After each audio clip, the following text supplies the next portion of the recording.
this bag is not quite the right size. No, I'm kicking myself now because I bought a new bag. I've got a whole new bag. Well, good morning, everybody. Very warm welcome to this wonderful, wonderful setting here on the English Riviera for the second day of the English Riviera Airshow, and we're kicking off in great style this morning in about 10 minutes time with, of course, the outstanding Red Arrows, our homegrown guys, and we'll be flying right through until about 4:30 this afternoon. 3 phases, each with 4 different items, a huge cross-section of aircraft, jets, vintage, and of course aerobatics as well. And we're going to be doing it in style. A wonderful, wonderful outlook here today. A lot of boats coming out. So it was a superb evening as well last night for those who are here and staying with us over the weekend. Just looking out to sea there, we've got the Oceana Marina has decided to stop by on a trip around England from Florida, and also a lot of small boats. So wonderful to see everybody out there. If you haven't got access, or you've got chums out there, may have their phones handy, or you've got people at home couldn't make it today, then get them to check out AeroView TV. They'll be streaming the show during the course of the afternoon. But important now to get yourselves comfy and make sure everybody's under control. You know where the kids are, looking after the grannies and grandparents as well. Make sure everybody has a lovely day. The sun is high. It feels a little bit fresh because we've got a lovely gentle breeze coming off the sea, but nonetheless it's very strong sunshine. So please, please, particularly the children, make sure they've got hats, plenty of sunscreen, and of course drink plenty of fluids would be I think a very, very sensible consideration this afternoon. Your safety and enjoyment's in our hands, and we want you to make the most of it. Massive thanks to Torbay Council and, of course, their partner, the English Riviera Bid Company, for bringing this to us today with a focus on attracting New Year round visitors to the Bay all year long. In conjunction with Big Wave Media as well, a service marketing agency working closely with the Southwest-based organisations. But these things don't happen easily, so massive thanks again to our sponsors, Barnes Aerospace, Great Western Railway, and Speedwell Kia as well. A little nod to Torbay Gin. I wouldn't go heavy on that till this evening though, however, but just bear that in mind. A limited edition gin for this show, and also to Zabatage, the street artist, for the limited edition labels as well. All sorts of stuff going on the ground during the breaks. We've got 2 breaks during the course of the afternoon, one just after 1 o'clock and another one at about 2:45 thereabouts. So go and chat to all the various military teams that are on display there, but also check out the trading village and of course the food fest. Enjoyed some really good street food across the green last night. Now, one other thing you will have noticed if you haven't been here for a while, that there are extensive renovations. That is all to do with sea defences going along the seafront, and because of that, movement around the site can be a little bit tricky, and may possibly get a little bit congested later in the day. So please go carefully, but to if you get separated, to reunite, the zones have all been marked in the colours, blue, orange, red, yellow and pink. If you go and pick up a program, which is essential reading to enjoy the day, then make sure you get a site map as well, and that will be able to show you where the main features are on the ground, and also help you meet up later during the course of the afternoon. Well, we hope you're going to have a really, really super day with us. The pilots are ready, where everything else is here. Just looking out to sea, you'll notice various buoys out there. They're the markers for the aircraft. You're fine to swim as long as you don't go too far out. We're hoping not to call anybody back this afternoon, but you'll see we will have patrols out there as well.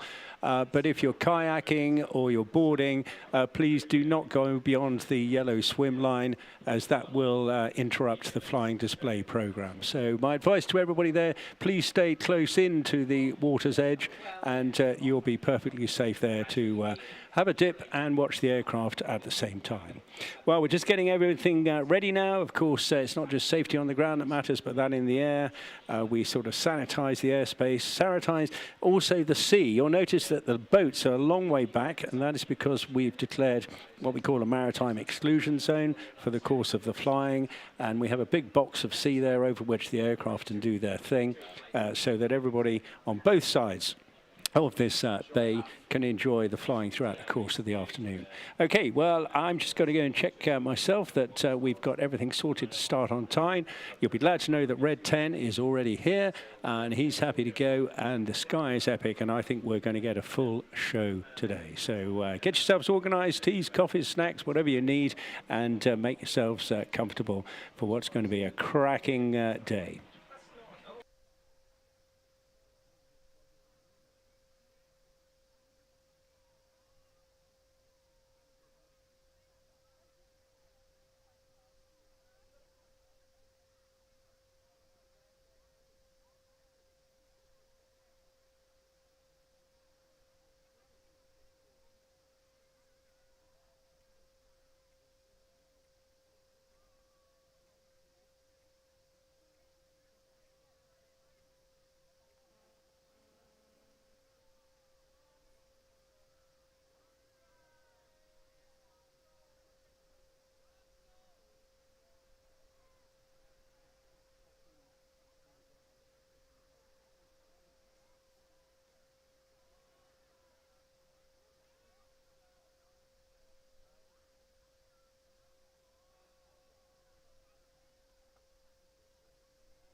Well, we've just got a couple of minutes to go now before we open this show up, and it's going to be a cracker of a start this afternoon. Following the Red Arrows, we're going to go into a bit of aerobatics, and that'll be with one of the top guys on the circuit around UK, and that's Richard Goodwin, of course, with his jet-powered pit special.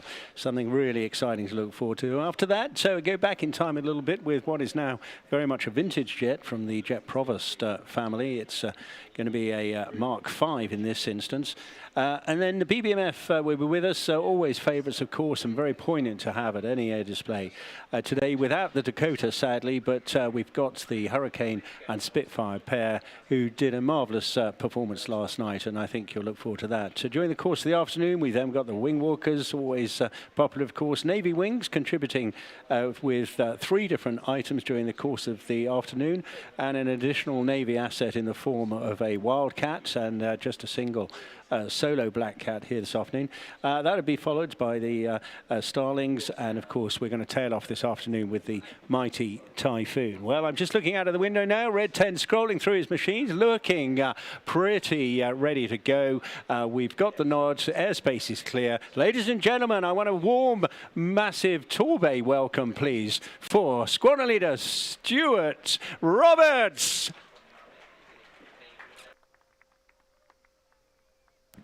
Good afternoon, everybody. Thank you, George. And what a privilege it is for us to be opening the second day of the Riviera Airshow. What a beautiful day we've got, and should be set up for a full show. I'm Squadron Leader Stu Roberts. I'm Red 10 for 2026 and the display supervisor for the Royal Air Force Aerobatic Team, the Red Arrows. My main job is to provide safety supervision for the site and feedback for the team, but I'm also here to provide commentary to make sure you don't miss any of the show-stopping moments the whole Red Arrows team have worked so hard to deliver for you today. The Royal Air Force is often called upon to be the United Kingdom's first responder. RAF aircraft and crews are on alert 24/7 to deter, defend, and if necessary, defeat threats to our sovereign airspace. The ability to rapidly generate global air and space power allows the RAF to support and protect our national interests as well as those of our partners and allies wherever they may be required. The Red Arrows are a small part of the RAF but conduct activity in support of strategic objectives both at home and abroad. Many of the team were inspired to join the military after seeing the Red Arrows as a child, and our displays in the UK helped to raise the profile of the wide range of amazing careers available in the military. We're often deployed overseas to promote UK interests or industry, as well as strengthening critical international partnerships and alliances. Our ability to take the flag of the colours of the United flag and paint them in smoke across the sky have proved highly successful around the world. As a military unit, the Red Arrows has an organisational structure like most other squadrons. Our commanding officer is Wing Commander Sasha Nash. She brings significant experience to the role, having previously flown the Tornado GR4 on operations and instructed future fast jet pilots. Hello, boss. I got 1021. The wind is on crowd 0905 knots.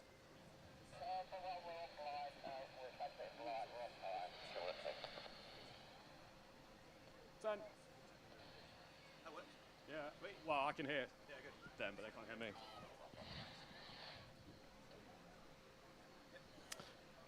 It's not long to the start of the show, and the display sequence for 2026 will feature 7 aircraft, giving us the opportunity to combine innovation and heritage with a team originally forming in 1965. There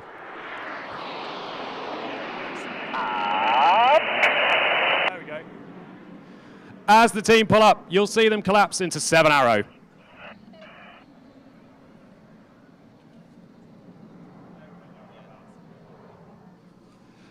As the team apex at over 6,000 feet high, slowing to 120 miles an hour, they'll get their first glimpse of you all stood today watching.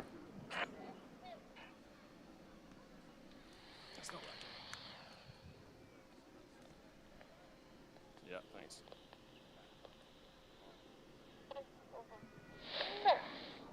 As the twist team round to the right, they're being led today by Wing Commander John Bond. He's about to complete his 8th season displaying with the team, making him one of the most experienced Red Arrows pilots ever. Sat just off to his right-hand side is Flight Lieutenant Rob Thomas. He's in his 2nd year in the team and is a former Typhoon pilot and has spent time on exchange with the Saudi Air Force teaching students on the T165 Hawk. As the team sweep past from the right, the aim of the first half of the show is to demonstrate all of the aircraft flying as one. They do this by listening to the commands of the team leader.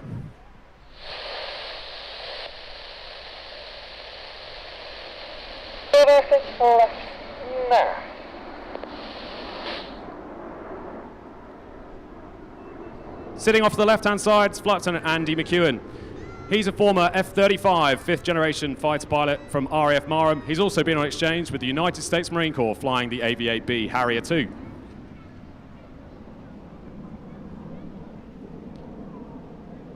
Watch now as the wings slide backwards in a coordinated maneuver practiced over winter training.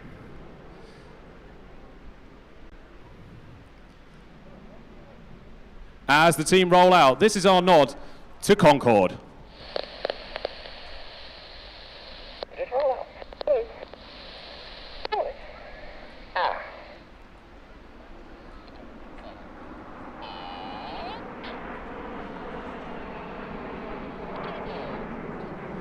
As the team pull up, each pilot is experiencing 4G, weighing 4 times their normal weight.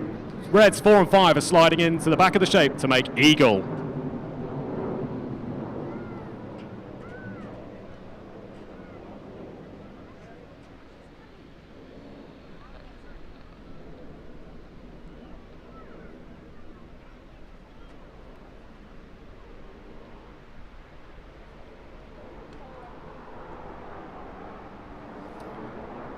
The Hawk aircraft we fly are more akin in age to Concorde, and the loop and twist you've just witnessed will have been felt by the pilots through the control column. All of the changes to the aerodynamics and G-forces they'll have to manage. Flying smoothly, let alone in formation, makes it even more impressive.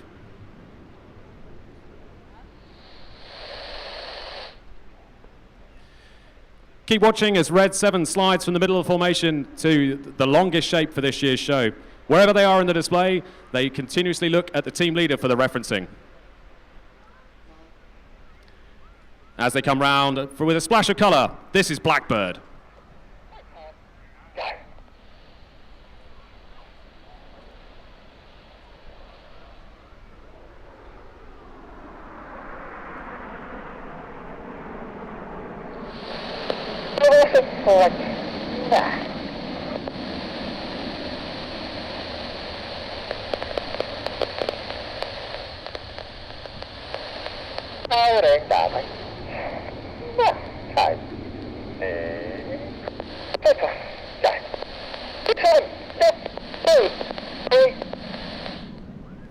Watch now as the shape morphs. Red 6 and 7 move forwards into our widest shape for this year, nearly 280 feet across. They're setting up in Big 7.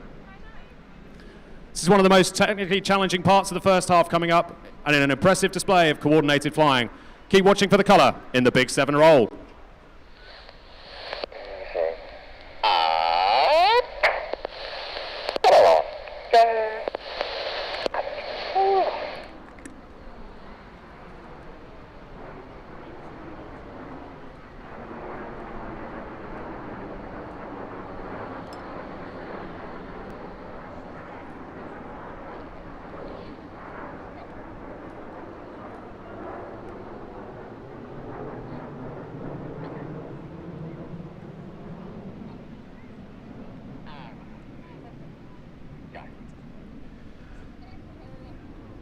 As the team reposition out to the left, the iconic smoke trails left behind are generated in the hot exhaust of the Hawk.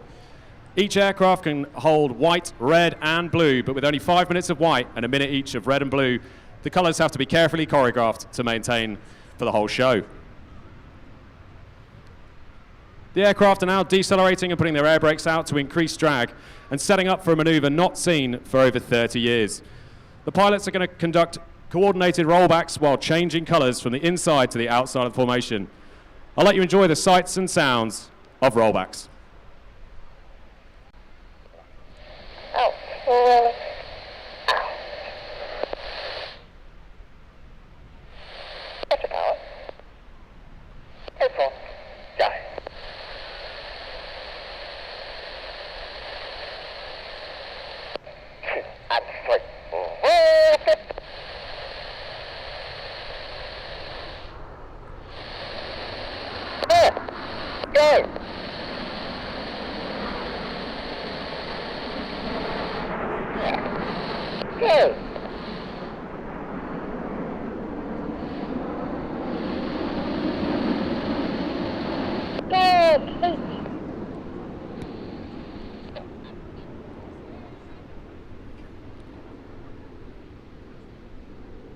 Reds 4 and 5 complete their final rollbacks in preparation for the next maneuver.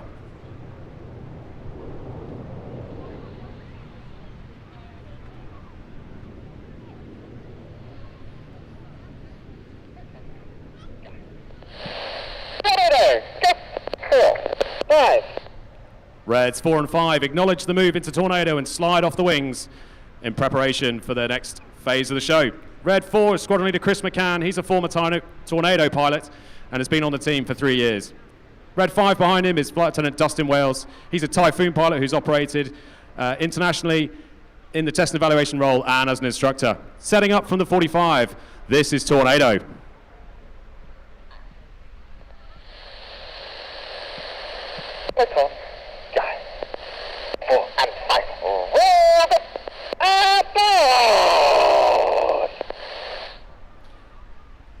Chris smoking blue and Dustin smoking red, who's just called aboard, set up match circles. Keep watching as the team leader brings the formation round to the right with a coordinated colour change.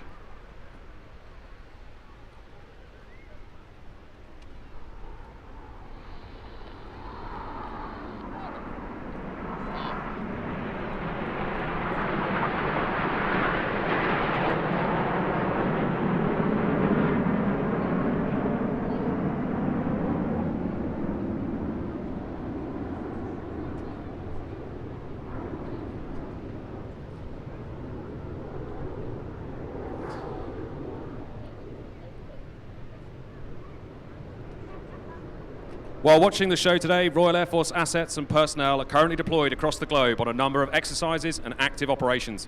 We routinely deploy as part of NATO, protecting sovereign airspace from the Arctic all the way down through Eastern Europe.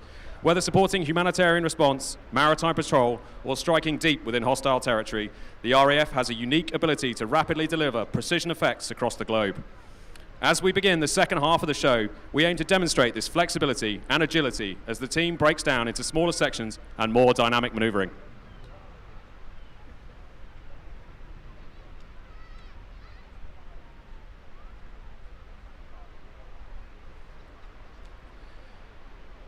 Keep watching over Torquay as the team run in what we're calling diamond for the referencing. As they come round to the left, they're setting up for the 3-floor split. That is Torquay, right?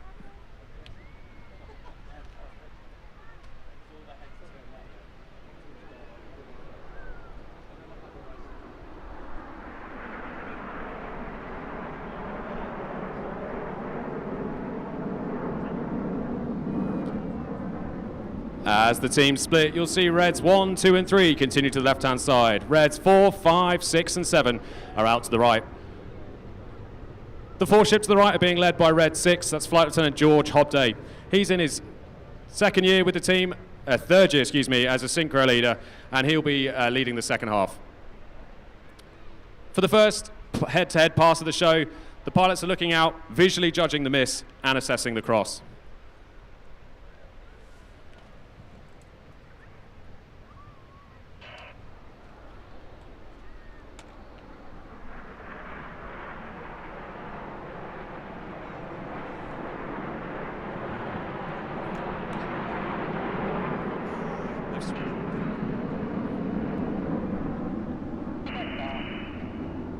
Keep watching the 3 ship in front, setting up for the next maneuver. As Red 3 drops off the back, they're setting up for Twister. He's going to fly continuous rolls around Reds 1 and 2 in a challenging maneuver, making him fly the aircraft to its limits.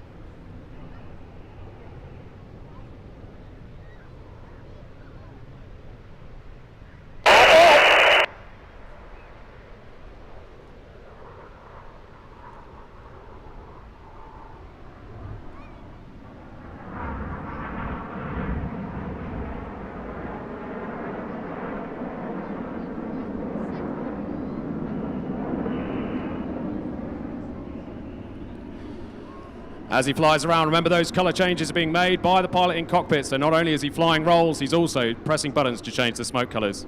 Look out to the front now for the start of the second half for Hannah. Reds 4, 5, 6 and 7 will be running in, setting up for the Hannah break.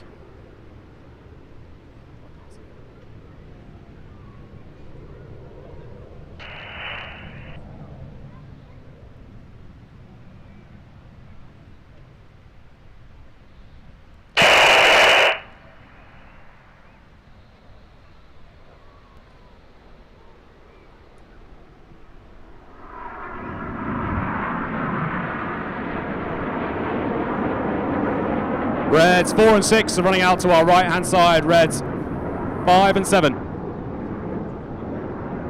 Reds 5 and 7 move out to the left. Red 7 is Flight Lieutenant Ollie Suckling. He's in his first year as a synchro wingman and working closely with George.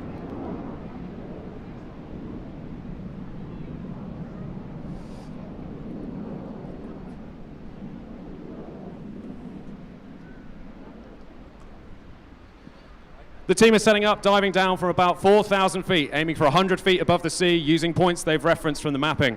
They're going to cross at show center with a closing speed of 700 miles an hour at 100 feet.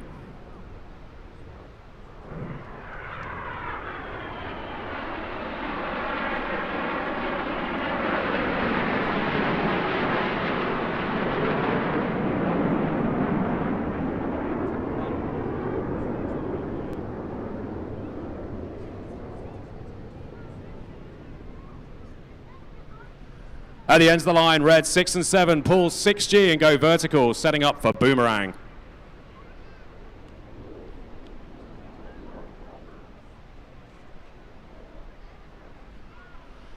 They're now descending head-to-head back to 100 feet to cross at show center.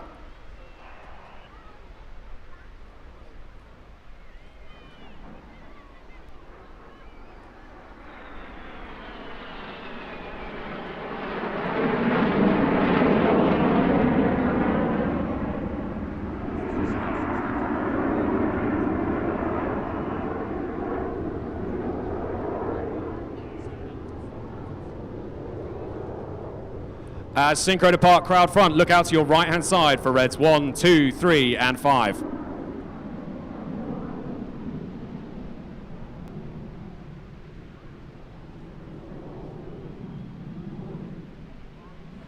As they're easing up, Reds 2 and 3 are sandwiched between 1 and 5, taking a huge amount of trust and coordination. As they fly a snake-like roll through the sky, this is Serpent.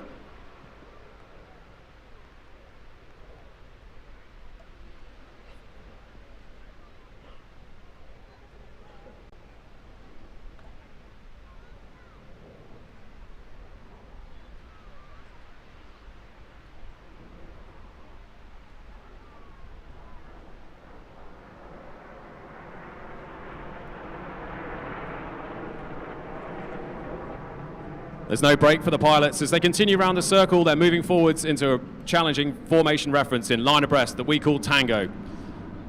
Reds 2, 3, and 5 are moving up to be line abreast with the boss, looking directly over their shoulder line to line the jets up.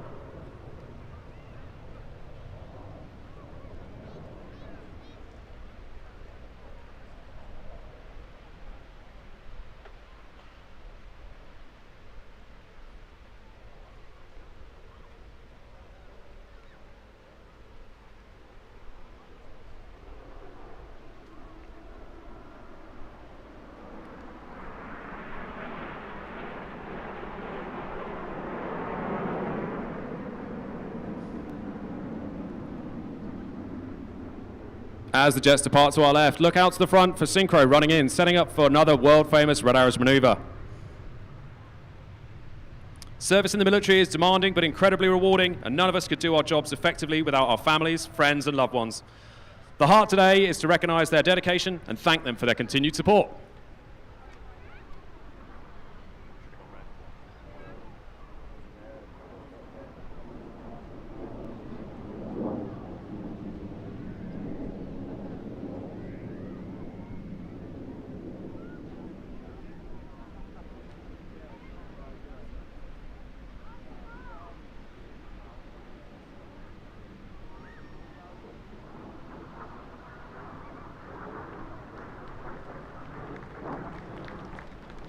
As Red 5 completes the spear through another beautiful heart, Red 6 and 7 reposition to cross at show center. They're using those ground features and trained mechanics for the winding to make sure they cross back in the middle.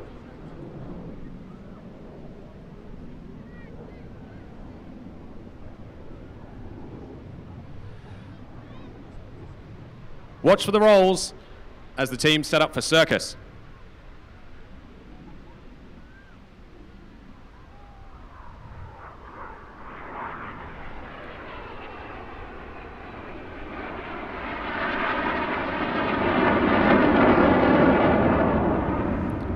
Red 6 and 7 both pulling hard towards each other at 6G. Red 7 looking at the top of his canopy to make sure he misses Red 6.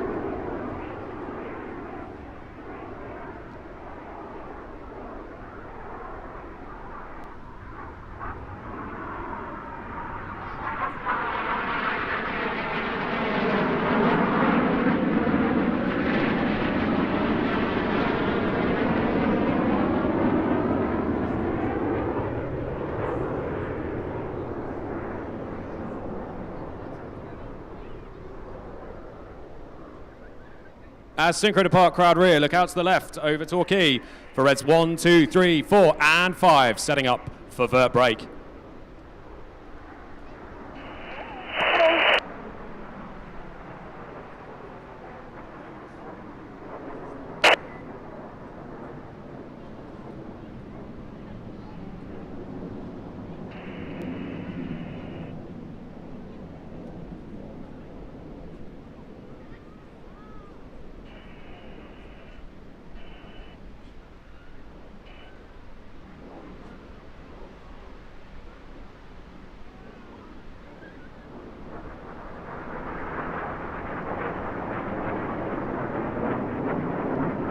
As the smoke from vert break hangs in the sky, look out to your right hand side for synchro running in. It's another new manoeuvre for this year and one that they've designed themselves. Keep watching for Red 7 as he rolls around the smoke of Red 6, stopping the direction and reversing it. This is Sidewinder.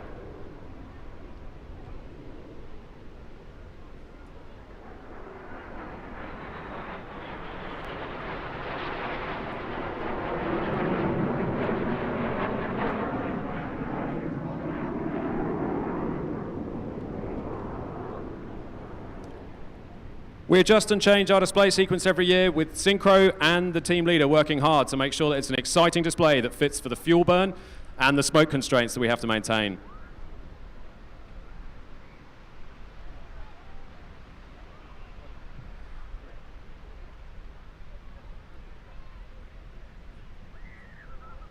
Designing a new manoeuvre takes a significant amount of winter training time as we have to make sure the manoeuvre is repeatable and safe, as well as being exciting to watch. If you look out to the right-hand side now, you'll see the smoke on as Reds 1, 2, 3 and 5 run back in. Out to the left, you've got Synchro accelerating up to 460 miles an hour to intercept them for the Goose.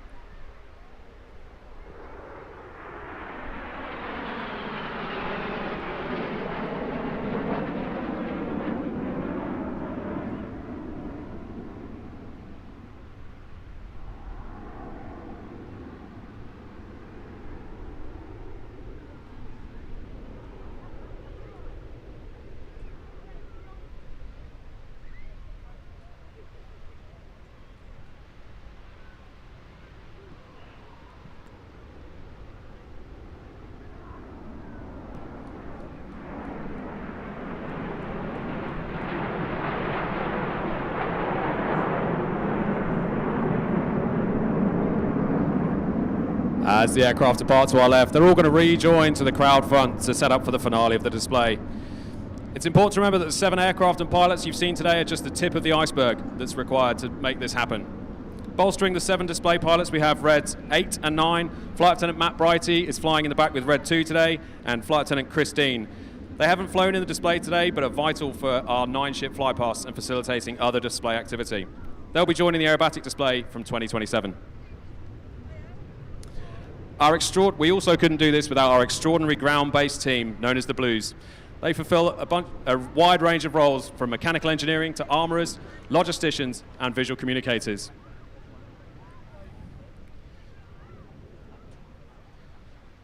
No aircraft in the RAF would get airborne without the dedication and commitment of a vast team of people, including civil servants and commercial contractors. If you're interested in finding out more, you can search for us on the internet, or please do come down and see some of the team who've travelled down from Waddington, who are on the stand outside the Ibis Hotel on the lawn. The team are just turning in now, setting up for Cascade, which will be the final element of the show. This manoeuvre was last seen in 1997, and we've worked really hard to bring this back as a distinctive addition to the display, and we hope you agree it provides an awesome spectacle to finish the show.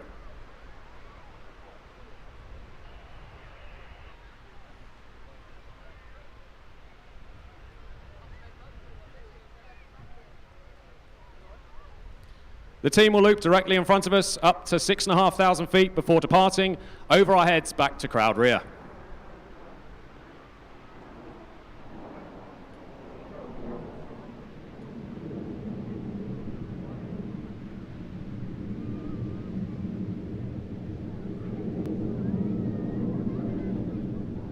As the team accelerate down towards us and fan out, please put your hands together for a huge round of applause for the Royal Air Force Aerobatic Team, the Red Arrows.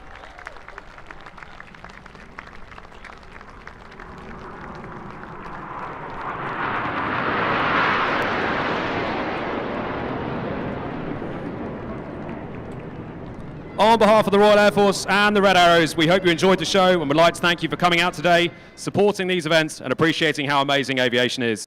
We always love seeing your pictures, so please do link us in anything you put on social media using the hashtag Red Arrows. Well, thank you very much indeed. That was squadron leader Stu Roberts there, Red 10. A big round of applause for him as well, doing a cracking job leading through that for us. A few technical issues back here, which hopefully you didn't notice at all. Fantastic way to start the second day here. Absolutely superb.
Yeah, so make sure you get a chance to go and talk to the rest of the ground team from the Red Arrows. A huge amount of merchandise and, of course, an opportunity to find out the jobs that are available in the Royal Air Force as well for all the young members of your family.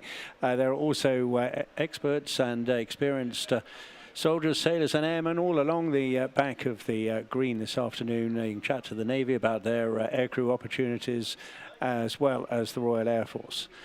Well, I hope it's got you off to a good start as well. We're carrying on very shortly with our first aerobatic sequence of the afternoon from Richard Goodwin. Then we'll see the Jet Provost and the fighters from the BBF as well before we take a break at around about 10 past 1 this afternoon.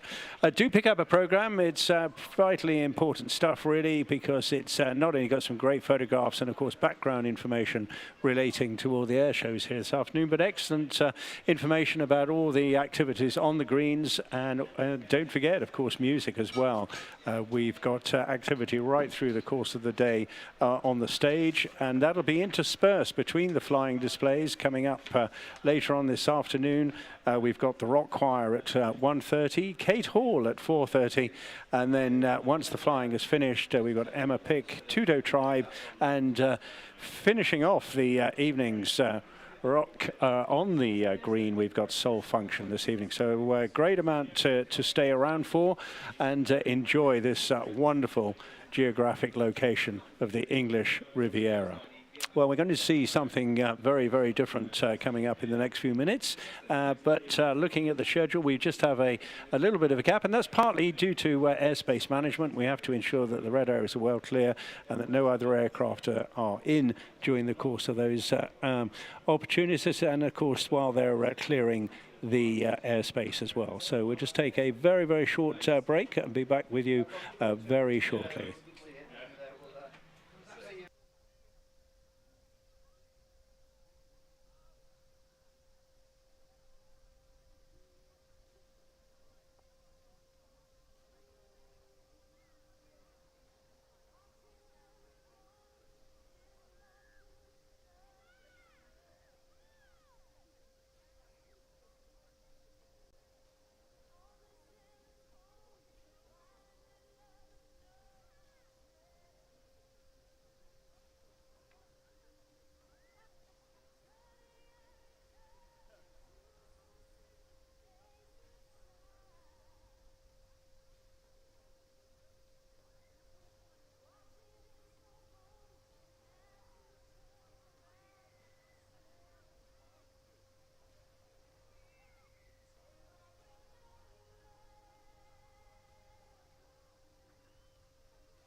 Well, just a couple of minutes more before we bring Richard Goodwin in.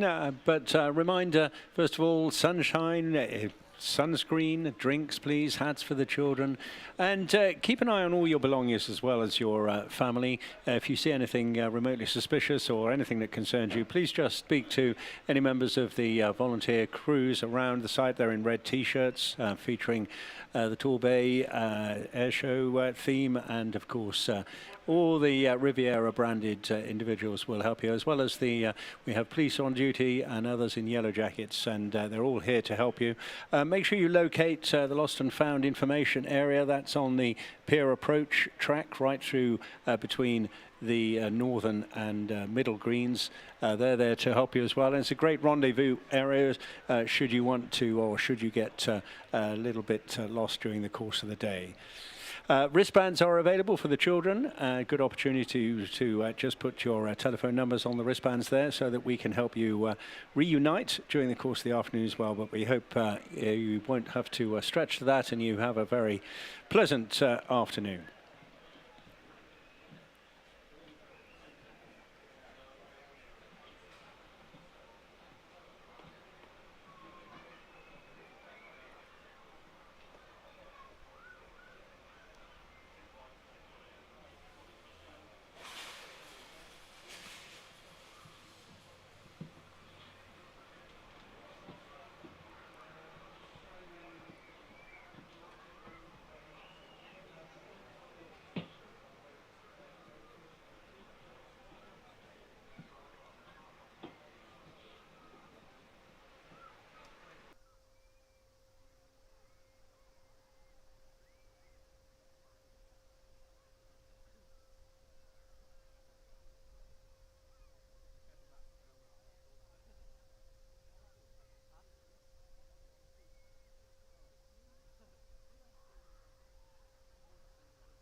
Now, don't forget, boys and girls, during the course of the afternoon, we want you to have a great time as well. So get your photos up and put them on the team's websites. We'll pass information back to you as well. Just a reminder that we're also streaming today on AeroView TV. If you just want to drop that note to folks back home who perhaps weren't able to make it down here this afternoon.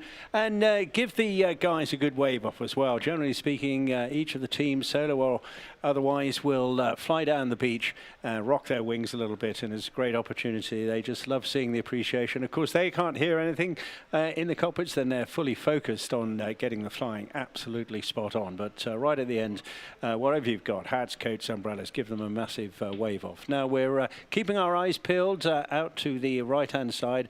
Small aircraft, but it's got a big display profile, and it's a very impressive machine.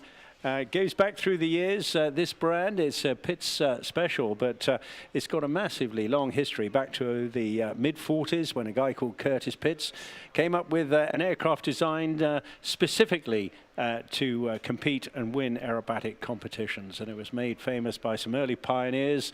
One of them was called Betty Skelton, a lady, would you believe, who went on a great fame with her Little Stinker aircraft, as it was known in those days. But this a heavily modified aircraft, able to do really sort of shapes, sizes, and events during the course of the 8 or 9 minute display that you just will not believe. And to help us talk through that, I'm joined by Colin Hales, and this is the first display of the year. Colin, good afternoon to you. How are things progressing in the development of this extraordinary machine? Good afternoon, George, and good afternoon, ladies and gentlemen. This is indeed the first display of the jet pits this year. The aircraft is very complex, and we've been doing a lot of maintenance and work on the aircraft over the winter. That doesn't surprise me in the slightest. Everybody's been doing much the same. Even the Reds have been working very, very hard. I mean, we had their first display here, and it's just take months and months of work. But it's not just the maintenance; it's the individual and the body as well. Now, you were hinting at the importance of having G tolerance built up in your body before you go into displaying. Absolutely. You simply can't stop at the end of the year, have your Christmas or winter break, and then jump back in the plane and expect to be the same pilot. G tolerance, it takes a long, long time to build up. So Richard has been practicing now for a few weeks to build up the G tolerance to be able to do these maneuvers. Unlike the Red Arrows, Richard hasn't got a G suit. So every one of those Gs up to 6, plus 6G and minus 4G, Richard feels through his body. Yeah, well, thanks very much, Colin. I've just had a little message. There's a slight delay to Richard coming in with the pits. Just a tiny little snag, apparently. So we'll just pause there for a moment. And an opportunity just to mention that the flying of anything in the air, whether it be balloons or flags or whatever you have, even wayward hats going in the sky, although luckily the breeze isn't too strong, but definitely no drones, please. Thank you very much indeed. They are banned from any air display site, and in fact around every aerodrome as well. So if you brought one along this afternoon, please go and put it back in the boot of your car, because it will potentially lead to a criminal offence, and we wouldn't want you to get into trouble as well. Okay, thank you very much for your cooperation there. Okay, well, we're just discussing this amazing machine and preparing the body. Now, if you don't have access to an aircraft, though, how on earth can you, is there some other way you can replicate the strains and the stresses and the tensions required to maintain high G? Unfortunately, it's a trip to the gym. It is? Absolutely, yeah. Richard trains in the gym all through the year to keep his relative level of performance and fitness, but then there's no substitute for actually flying the aircraft. And he has been flying. He's got 2 aircraft, sort of training aircraft, and then the jet pits, which have been flown continually, well, as much as we can through the winter period. Yeah, I mean, the body, you can almost train yourself to it. You can get up to 6, 7G, but much beyond that, you start greying out, don't you? And tunnel vision and all those sorts of things. I mean, you know, does Richard talk to you about that? Yeah, well, which way do you want to go? Do you want to red out or do you want to black out? Yes, so, yeah. Well, people don't understand that, so explain the differences. Well, to red out means that, that you would push negative G and all the blood goes to your head, and then you can't get the blood out of your eyes and so on, and the blood is red and you red out. But then if you pull positive G, and then up to 6G for any long period of time without preparing the body, then all the blood drains to the legs and the bottom of the feet and so on, and you black out because there's simply no blood left in your brain and your eyes and your body. Well, there we go. We don't want much of that today, and let's hope he is indeed match fit. I thought I saw him then, but it was a seagull just doing a bit of his own mini display on the seafront. Okay, let's just hold back for a moment then, and I'll try and get an update on the timing of the pit special.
Well, the good news is that we've got an update from our air traffickers and managers and planners upstairs, and they say he'll just be a couple of minutes now.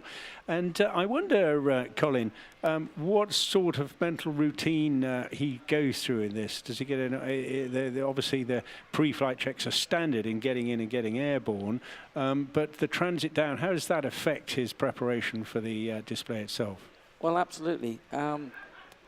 It's quite frantic down on the, at the airport, so there's just these few minutes of transit time can set his mind. You sort of switch off from regular mode to pilot mode, and it's a very different environment that he's now in to do the manoeuvres and so on. He'll be probably going through the routine one final time in his mind on transit from Exeter Airport to here. Yeah, and actually you've made an important point, because we're doing a seaside show, absolutely none of the pilots can land here, so we have to base them all at remote airfields. The nearest to service and manage most of these aircraft is Exeter. One or two aircraft can operate from smaller grass strips, but not many of those featuring here today. So there's a very, very tricky management plan, and it all comes down to timing and, of course, cooperation with the airport itself, which is a commercial airfield as well. So it could get frustrating. Indeed. The jet engines that we have on this aircraft use so much fuel. If there's any delay, we can't have a delay because we won't have enough fuel to complete the whole routine before the engines flame out because of lack of fuel at the end of the journey. Yeah, now he's just checking in on the radio at the moment, which is good news.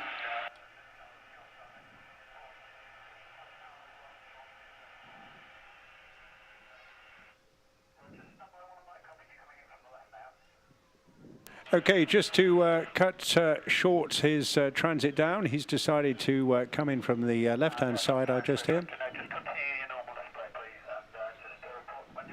And he's been given clearance to display, and you can hear the cackle behind me going on the radios. So he's obviously had a bit of a frustrating start at that airport. Interesting. Now, you've already let out of the bag one of the things I was holding back. This aircraft is so different for many reasons, but number one is it's got a pair of jet engines on it, hasn't it? You've mentioned that a couple of times now. How big, how much thrust, and what sort of effect is this going to have on his display?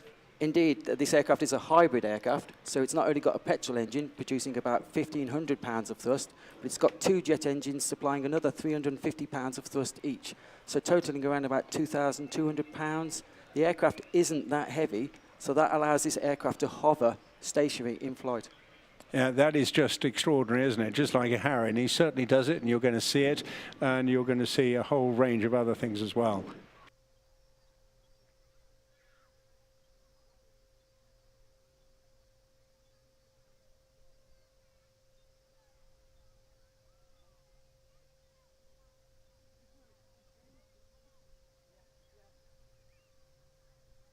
So we're just catching up with an update from the cockpit there, and all is set to go. He will be coming in from the left-hand side. We're just looking out for him now, and he had one or two minor issues, but all sorted and ready for the display. But I'm expecting this one to be pretty snappy because, of course, he'll need the fuel to get back to Exeter as well.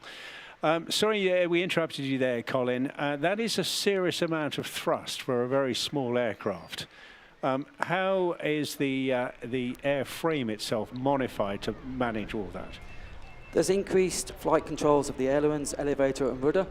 The aircraft is so powerful with its flight controls. People were mentioning if we have an engine out, one of the jet engines flames out, can we still remain in control of the aircraft? But the flight controls on this aircraft are so powerful, we don't have a problem with control in any way. That's fantastic, isn't it? Now, part of that modification, of course, is the wing, and of course the ailerons, particularly in terms of the movements he's able to carry out during the course of what is a very frantic piece of flying. Now, you can see it if you go out half left, just coming out across the bay from the Torbay or the Torquay Marina. Coming into his standard arrival now, it's the knife edge arrival, 100 feet, round about 80 knots. And he's basically flying the aircraft sideways, which looks impossible, but it isn't because it's going on. And I'm guessing the fuselage helps here a bit, Colin. Indeed, the side of the fuselage also gives lift, but the thrust from the propeller is also helping to maintain the altitude he's at. And then you'll wait and you'll hear the jet engines kick in, and there we go. Oh, the sound of jet on what is an extraordinary and very small biplane.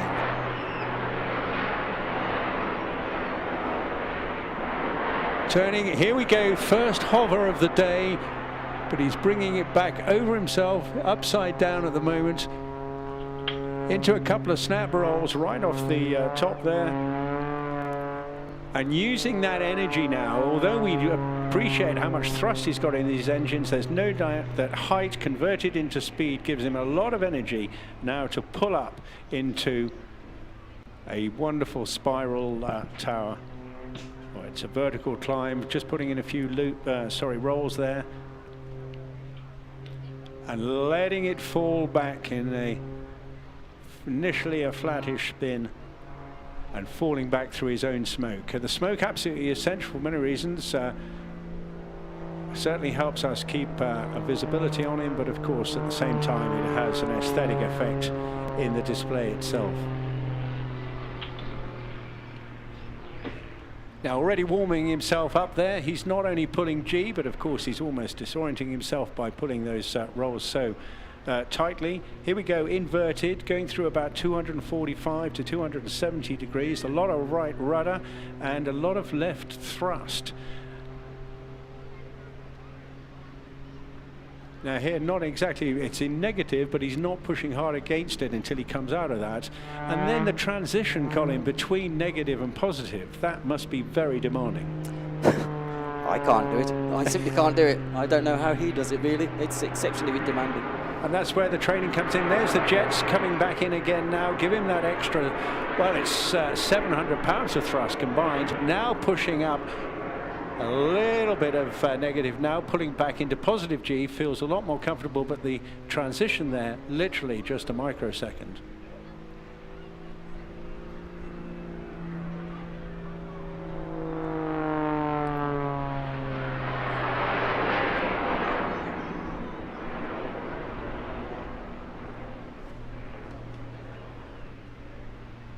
Now, in addition to putting on a much bigger wing and the ailerons, of course, giving him that additional control as well. Big surfaces they have as well. It's not the only one. There's changes.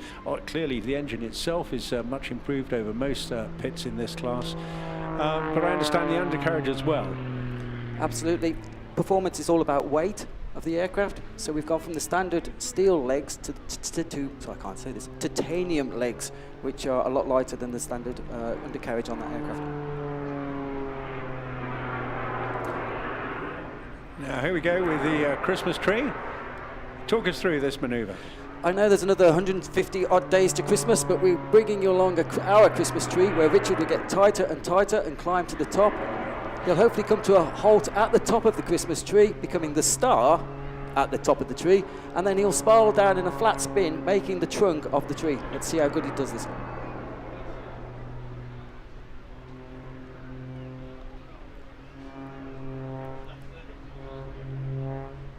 It looks as though he's lost a bit of course. It isn't. It's perfectly under control, and in many ways it looks as unpleasant as it probably feels, but in the hands of a real expert here. Richard has flying firmly in his DNA.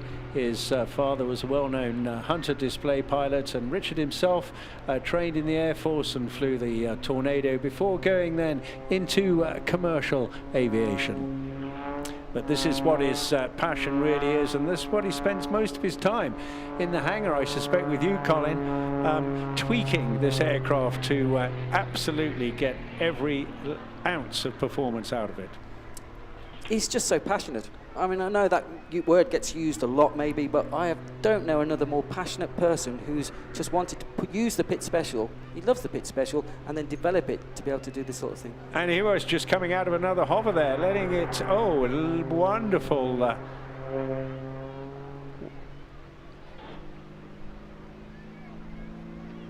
Well, that was a stall turn with rolls as well, and we can use one jet engine on full power, the other engine on idle, and actually add to the twisting motion of the aircraft. Keep your eyes peeled on it. It's absolutely the speed that he makes this look incredibly simple, but I can assure you it's definitely not.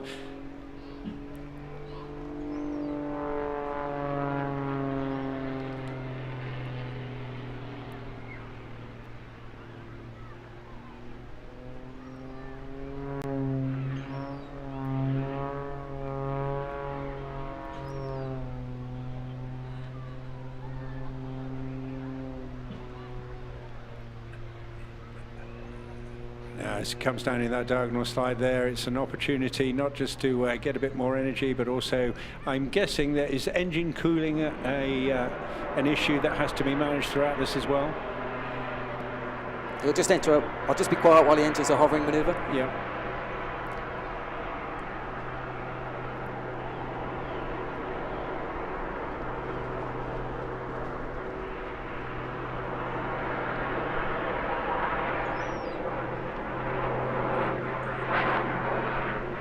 Actually making great use of the torque there and turning that into a roll, and then obviously letting the nose fall down.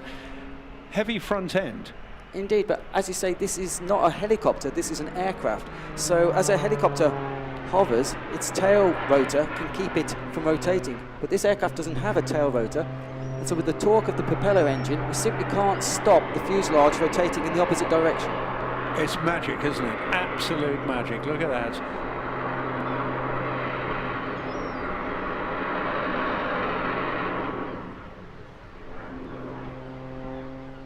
Wonderful demonstration of the sheer amount of thrust available to keep this aircraft standing on its tail.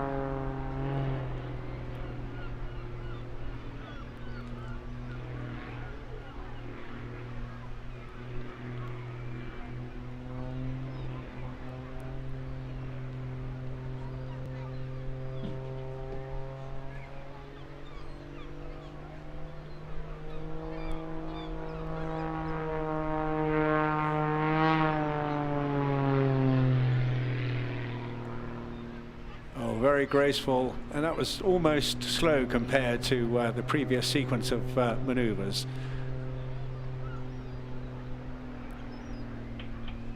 Richard mentions that it's actually difficult to slow the aircraft down from his high-speed maneuvers to a hovering maneuver. Obviously, he's going from 200 miles an hour to stationary. Yes. So yes. That's actually not that easy to do. So the best way to do that is just to point it directly up in the sky then. Indeed. Yeah.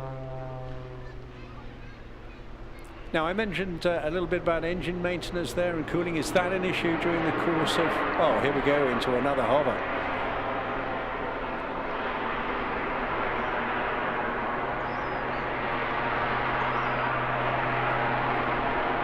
Absolutely outstanding again, just letting the torque take over, letting it fall back slowly.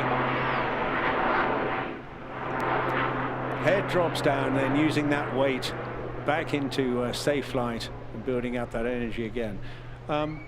It must be, well, there's clearly a lot going on in the cockpit of the aircraft, just getting through the maneuvers, but managing the different engine controls must be very tricky at the same time. Absolutely, but this is a hybrid aircraft, so we have to have three quantities of fuel on board. We need the aviation jet fuel, and we need the aviation gasoline fuel, and we also need the smoke oil. So there are three separate tanks in that aircraft. It's very complicated. In fact, if you look inside the aircraft, if you ever get a chance, it's much like a microbrewery in there. It's so complicated. That's a great description. I have seen it, yeah. I've been up to the hangar and chatted to him as he was playing. Well, he doesn't play. I mean, he's just tweaking things. Now, the smoke you mentioned there, of course, this all environmentally sound smoke, a bit like Ondina baby oil, and delightful, and another trademark sequence from Richard as he comes to the end of his display.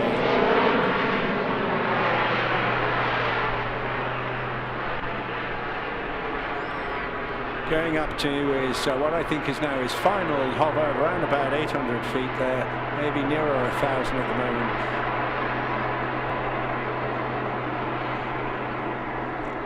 Oh, look at that, just absolutely holding it steady, losing it slightly there. And off he goes.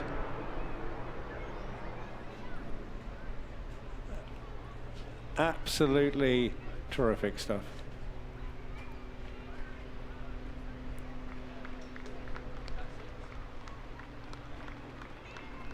Richard always likes to throw maybe one more maneuver in, so when you say it's the end, it might not be. Yeah. Let's see what he does here.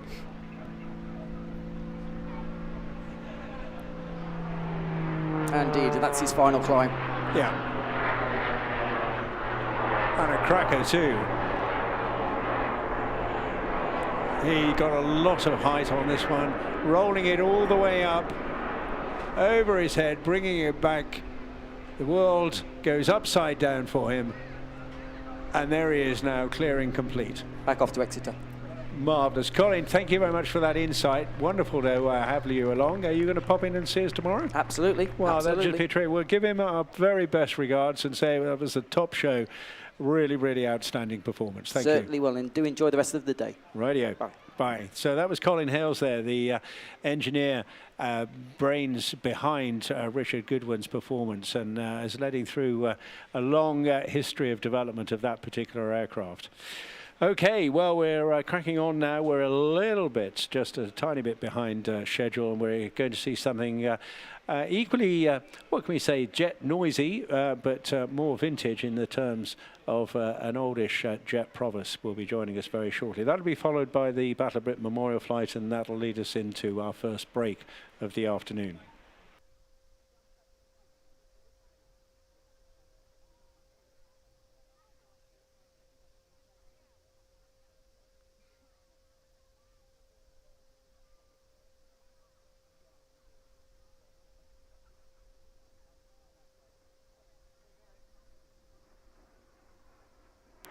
So here now, arriving right in front of us, we have Phil Bird in the Jet Provost T5. Now, this is an extraordinary machine. It comes from a very, very long family of aircraft. The Jet Provost family trained literally thousands of people around the world. The first Jet Provost was designed back in the mid-50s as a requirement for the old Hunting Percival Provost, and the prototype of that first flew in June 1954. But after a whole series of developments, the T3 became very much the go-to primary training machine, but this, the T5, a much improved version of that training aircraft.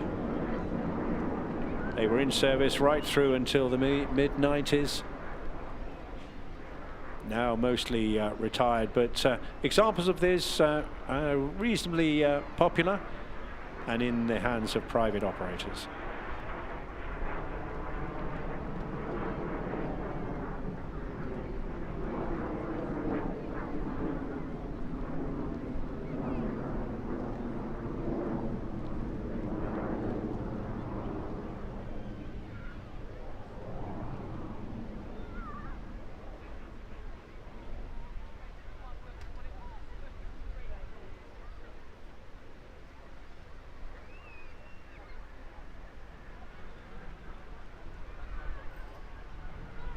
Now, this particular aircraft was built at Wharton as the 38th Mark V JP.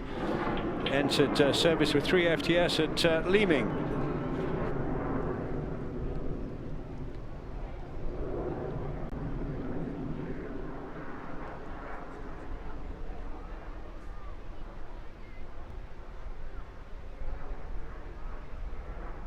One of the interesting things about this particular aircraft is that it was used by the training school's aerobatics team, the Gemini pair, in 1973, back in the day when most squadrons, and indeed certainly all the stations, had their own display team as well. But that's all sadly long gone, and now most focused on just 3 or 4 different aircraft items across the fleet. Aircraft was used at 1 FTS for basic training for a short time before then going on to 6 FTS, where it was used for both navigation and low-level air defence training at Royal Air Force Finningley.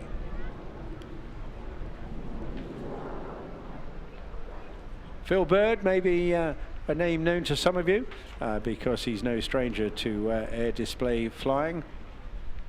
He joined the Air Force around about just over 20 years ago, went on to fast jet flying on the Tornado F3, and he saw operational service on the Quick Reaction Alert, now of course very much a Typhoon activity, but also was based down in the Falkland Islands as well.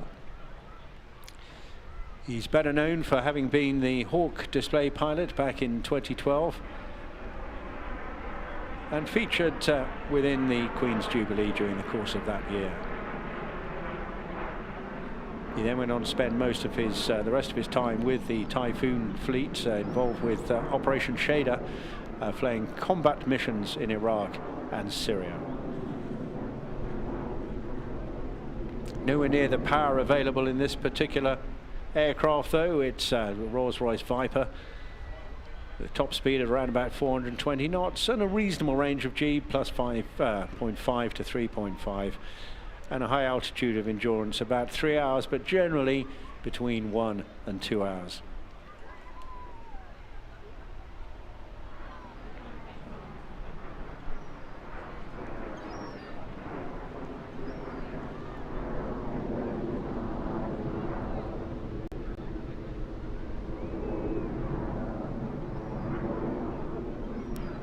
So speeding through that display just to catch up on a bit of time. Our grateful thanks there to Phil Bird, and also to Jeff Bell, who bought the aircraft many years back, and very proud owner. And you can hear behind me the RT going bananas as the Battle of Britain Memorial Flight check in. And this a very special treat for us. Two very, very key and important aircraft from the BBMF inventory.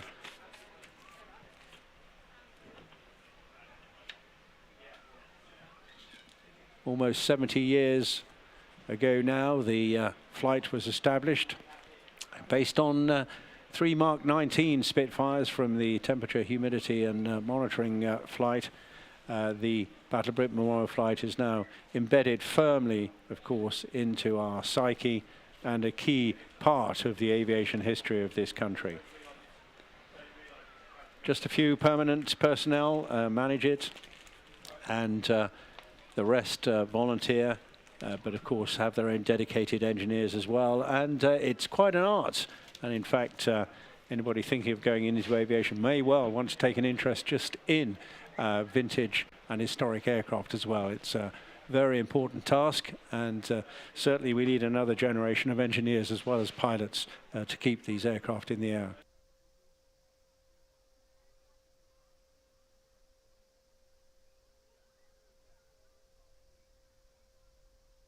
Okay, just a general announcement. I've been handed what looks like a cabin key. It could be a front door key on a pink lanyard, with a Simpson hanging from it, and it's down towards the hotel at the northern end of the beach. But coming in on the right-hand side now, the Battle of Britain Memorial Flight. Let us welcome this privilege that it is to have them here today.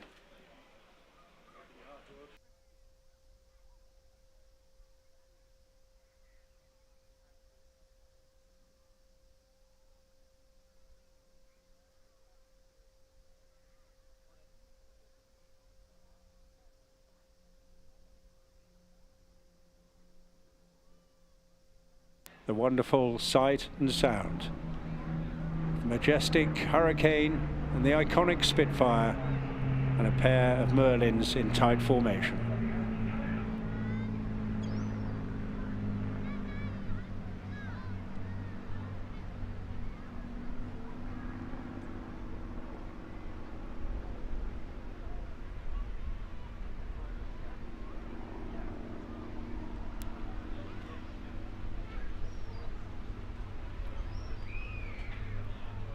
Two very special aircraft here today.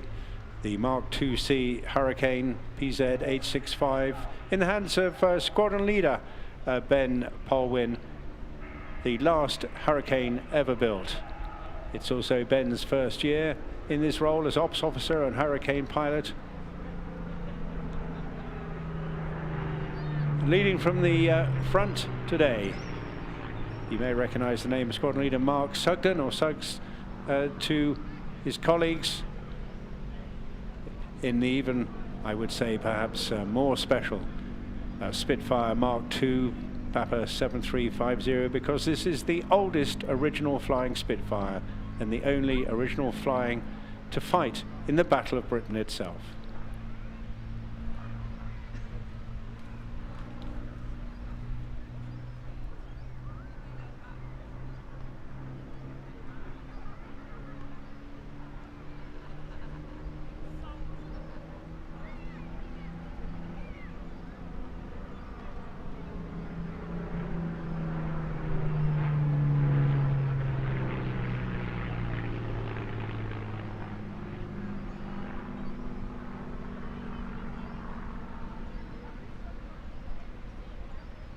And the fighters breaking now shortly. You hear the call from Suggs there, and an opportunity now to savour each of these aircraft in their own right.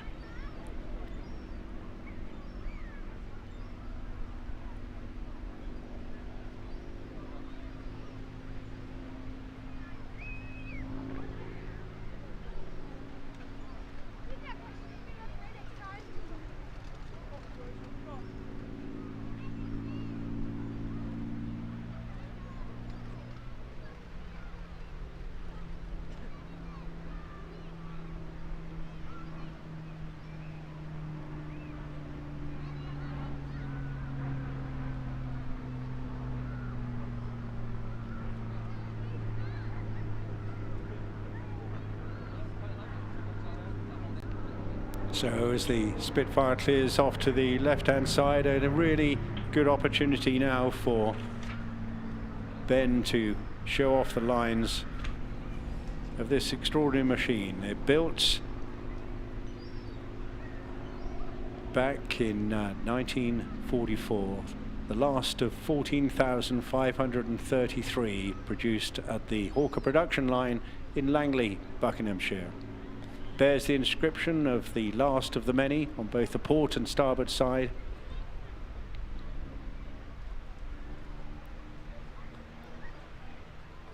And we have to thank Hawkers themselves for having captured this aircraft from the Air Ministry to keep it in storage at Langley to then be passed on to the Battle of Britain Memorial Flight.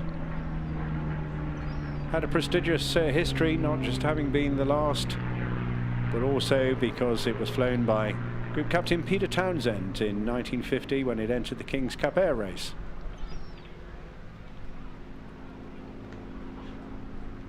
It also made numerous display appearances in the hands of various famous fighter pilots such as Bill Bedford, and appeared in the famous film The Battle of Britain.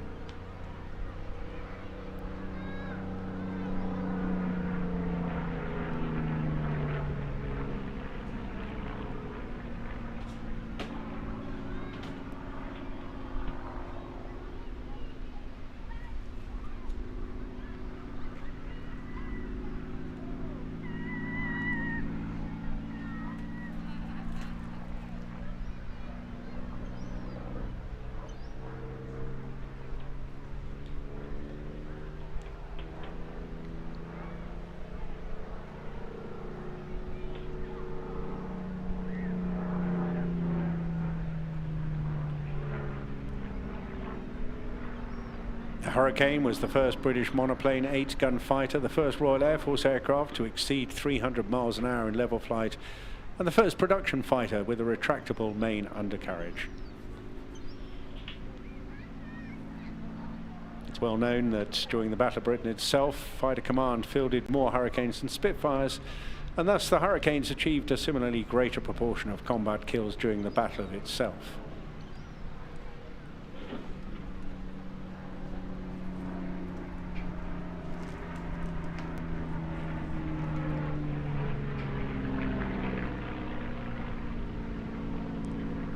In total, over 14,000 Hurricanes were built, with the aircraft serving operationally on every day throughout hostilities in every operational theatre and in many roles, right up to the conclusion of the Second World War.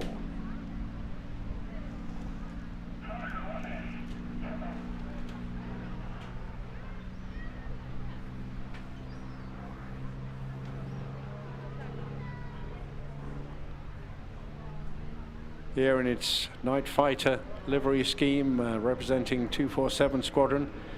The squadron's Hurricanes were used for night air defence of the Plymouth and Exeter area, very apt for the Riviera Airshow here today.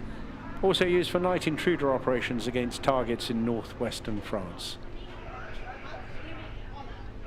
Final pass from Ben in the Hurricane before Suggs gets the chance to display the superb Spitfire.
Well, I apologise for a silence there, but what a treat it is just to sit back in awe at this extraordinary machine. And celebrating this year the 90th anniversary, its first flight. I was fortunate to be in Southampton and at Eastleigh, where it first flew on the 5th of March. And we replicated the timing, and thanks to Spitfires.com, we even had one painted in Kilo 5054 as well. But this aircraft was the 14th of over 11,000 Spitfires constructed at the Castle Bromwich Shadow Factory. And I mentioned Southampton because, of course, the Shadow Factories were set up after the bombing of the Vickers Supermarine factory in the River Itchen branch of Southampton Water.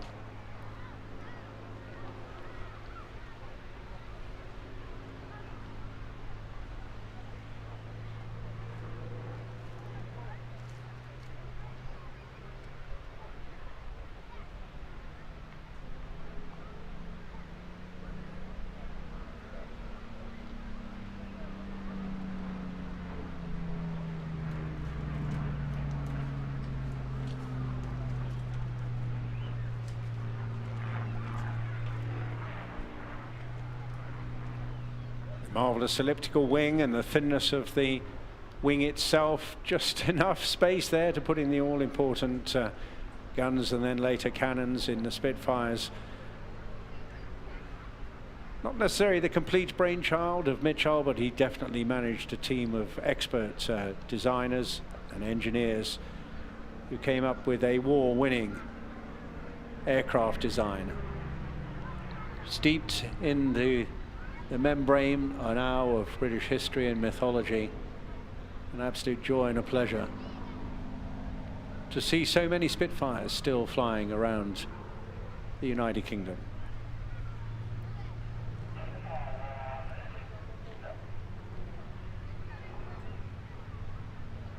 This aircraft even suffered its own damage as well whilst being flown by a Polish pilot, Ludwig Martel.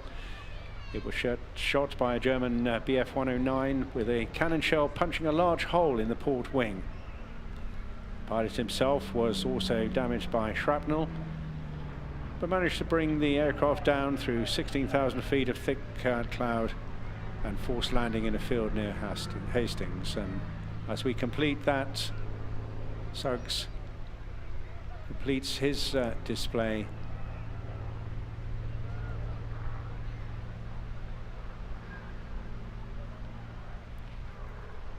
And what a special aircraft this is. Having served with the Battle of Britain Memorial Flight for so long, the only airworthy Spitfire from the Battle of Britain, a much admired survivor, a precious artifact of British aviation history and of the Royal Air Force's wartime heritage.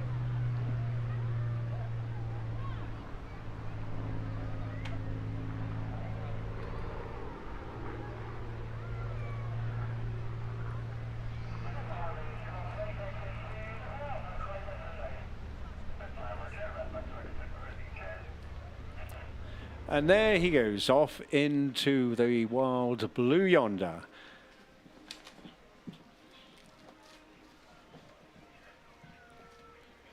Completing the first section of the afternoon. Two more sections to come. And the second part starting just after 2 o'clock this afternoon with the Royal Air Force Tutor. That will also feature the Wingwalkers, the Navy Wasp, and also the Royal Navy's Wildcat Flightline helicopter as well. After a little break, we'll be looking at the Firebirds, the Navy Harvards, the fantastic Starlings, and completing with the incomparable mighty Typhoon as well for the rest of the afternoon. But right now, I understand that on the stage we're about to have a short ceremony and a minute's silence, and I would ask you, where possible, to respect that ceremony that is about to take place. Thank you.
Well, good afternoon again, everybody, and a massive welcome to those who have just joined us on this beautiful afternoon here in the English Riviera. The flying starts in just a couple of minutes' time, and we're getting pretty busy around the site, so please be aware that a lot of the chairs and various articles could possibly cause obstructions, trips, slips, and falls around the place. So please be mindful of where you are putting various tentage or your own tables and chairs up. That'd be most helpful. Now, bear in mind, it's also still pretty sunny, and the sun is high in the sky. And despite the very fresh and welcome breeze that we've got, please be mindful of the children in particular. Make sure they've got hats, plenty of sunscreen, and of course, drink fluids as well. Thank you so much for your cooperation at the end of the first phase of flying there with the little commemorative piece we had on the stage. And I hope you've been enjoying the fantastic set from the outstanding rock choir this afternoon as well. There'll be plenty more music in between the flying schedules for the course of the day after this next set, where we're going to feature the Royal Air Force Tutor, a Wingwalker, the Navy Wasp, and also the Royal Navy's Wildcat helicopter. After that, we're going to have Kitty Crocker on the stage. Then we'll be flying right through till around about 4:30, finishing up with the mighty Typhoon when Kate Hall comes on stage. And then this evening, from about 5:30 onwards, we got Emma Pick, Tuto Tribe, and then taking us funkily through this evening on this beautiful location, we've got Soul Function. But right now, we're about to get flying again with the Tutor. And this is taking us back to the training mechanism. We've seen one or two aircraft that are featured in that format. The Jet Provost, probably the mainstay of the second generation of jet trainers throughout the course of the 50s, 60s, 70s.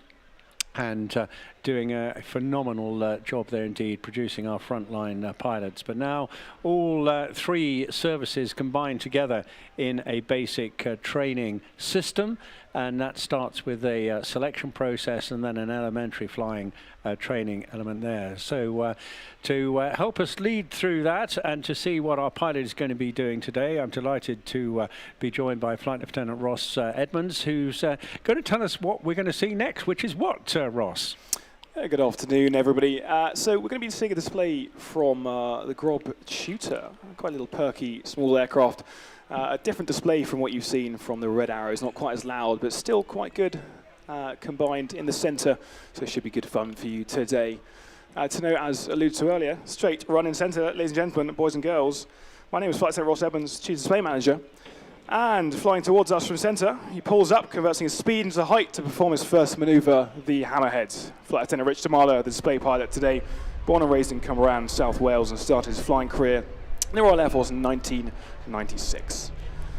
He'll come out and begin to enter a half Cuban, combination of a pitch, roll, and loop to change direction back along the crowd line.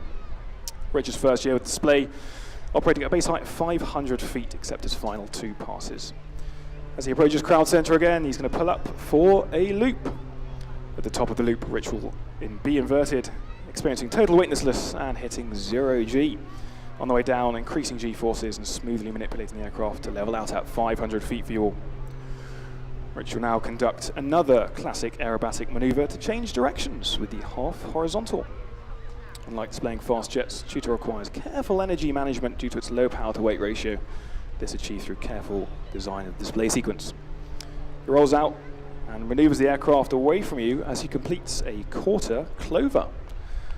When not displaying, Rich serves as a qualified flying instructor at East Midlands University's Air Squadron, flying based at RAF Cranwell. Time to get your cameras ready for a great photo opportunity as Rich will pitch up into the vertical for stall turn. Now a full-time reservist officer, Rich was previously a senior officer whilst in the regular service, serving his final tour as officer commanding of 45 Squadron. On rollout, Rich will now complete a wing over. Correction, a quarter clover to reposition back onto the crowd line before a wing over. During his 30-year career, he's amassed over 5,000 flying hours on 10 different aircraft types. He's rolling out now, and he'll complete a wing over fuel, a combined pitching and rolling maneuver used to turn the aircraft through 180 degrees You'll notice throughout the display that every wing over is slightly different as Rich carefully selects his flight path to cater for differing wind conditions. As he comes out of his wing over, he's going to enter the slow roll. Throughout the slow roll, Rich is going to skillfully coordinate elevator, rudder, and aileron inputs to keep the lift vector pointing upwards, preventing him from descending towards the ground. Cameras at the ready, folks, as Rich is now going to change direction along the ground line for another stall turn. In his spare time, Rich is also a military ski instructor and a mountain leader. As he pulls out of the stall turn, he's going to run back towards crowd center for a variation of the quarter clover. You'll observe he initially completes the first half as a loop before rolling away from us. Tutor is operated by 6 FTS in partnership with Babcock International Group, primarily flying University Air Squadron students and RAF Air Cadets. Which will now complete another half Cuban to fly back towards us. There are 13 air experience flights across the UK that offer flights for 20,000 cadets each year. So if you're aged between 13 and 20 years of age, join the Air Cadets. You could fly some of the same aerobatic maneuvers seen here today. Which is now going to change direction once again as he links a quarter clover into a wing over. The Air Cadets offer 50 pilot scholarships a year with the GROB Tutor, with students following a syllabus akin to the private pilot's license, a highlight being, without a doubt, first Solar 1 type. Air Cadets is also one of the largest providers of the Duke of Edinburgh Award Scheme, offering a range of adventurous training activities. He's now conducting a wing over to pull it around for us. And yet again, cameras at the ready as Rich is going to pull and enter for a 4-point roll. In the 4-point roll, Rich will delicately coordinate his rudder, elevator and aileron to keep the nose firmly above the horizon, as he does so perfectly there. Which will then go into a wing over. You may have noticed that the RAF Benevolent Fund logo is on the underside of the aircraft. The Benevolent Fund supports the Royal Air Force personnel, air cadets and veterans whenever they're in need, and we're proud to raise awareness for a charity that gives so much for the whole RAF family. As he comes out of the wing over, Rich is now going to complete a sequence of linked maneuvers named after his daughter for the Amy roll. For those of you that are considering joining the University Air Squadron, there are 15 of them across the UK. US students are taught to fly the Tutor by highly experienced military flying instructors. Like Rich, it's worth mentioning that the UAS syllabus includes solo aerobatics. Rich will now change direction once again with a half horizontal before descending to 200 feet for a 185 mile an hour fast pass. The University Air Squadron provides a huge opportunity of leadership development as well as adventure training and sports in the UK and abroad. Off he comes past us with the fast pass. Arguably the most unique part of the display, in fact, that if you are between the age of 13 and 20 or at university, you can fly this exact aircraft and potentially with this exact sequence with Rich. All you need to do is join the Air Cadets, or if you're slightly older, join the University Air Squadron. Rich will now enter the final section of the display with a crowd favourite from the last season, the oblique loop. Best opportunity to capture some final photos for you all. I'd additionally like to take this opportunity to say a big thank you to our sponsors for the 2026 season. Our appreciation goes to the Royal Air Force Benevolent Fund, Babcock International, Runway 25 and Squadron Prints. Visit their websites for more information.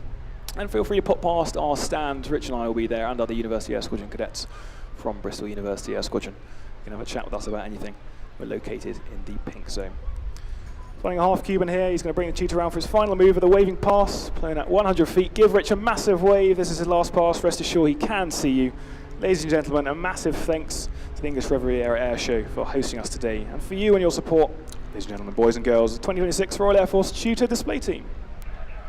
Well, thank you very much, Ross. Fun to fly, and I see you're rushing off, but I was just about to say what a difference it is in the colour scheme, because yesterday we had the yellow and black, and today even I think you had as much trouble as I did for actually seeing it coming in. It was much trickier. You're correct, yeah. Yesterday and tomorrow, in fact, I believe we were flying the what's called the Bumblebee. It's a yellow aircraft. The idea was they paint the aircraft yellow to make it easier for other pilots to spot it in the sky. And you're correct, I had a bit of trouble seeing Rich on the run-in, so it's slightly late on the initial commentary, but nonetheless a fantastic display. No, it's very good to see, and you've done it yourself. I've even flown this aircraft too, and it is a delight. If a little low on power, it's nonetheless still a pleasure to fly. Absolutely. Okay. Well, thanks very much for joining us. We look forward to seeing you back here again tomorrow for the last time. And boys and girls, mums and dads, do remember to go and chat to these guys over in the pink zone as well. Several other military teams there as well from the Typhoon base, and of course the Red Arrows, as well as the Royal Navy Air Wing. Will be there as well, the Fleet Air Arm representatives, all chatting to you about different ways you can go flying with the military. And you can do it as young as from about 14 onwards, get into the Air Cadets, and then start flying a little bit after that as well. And make the most of those opportunities. Well, we're going to change the nature, go back in time a little bit, so fun and frolics on the wings. And I really want you to enjoy this and get very much involved with it as well. A lot of waving to these guys, because we're going to be not just seeing a vintage biplane in the terms of a Stearman, but we're going to see one with a girl on the top as well. And if you haven't seen the Wingwalkers before, then you're in for a great treat, because these guys never fail to deliver great entertainment. And they'll be running in very, very shortly. Keep your eyes peeled. You'll see some smoke come on. They'll start a little bit high and then take a dive down. It is time, indeed, for those magnificent men and girls in their flying machines.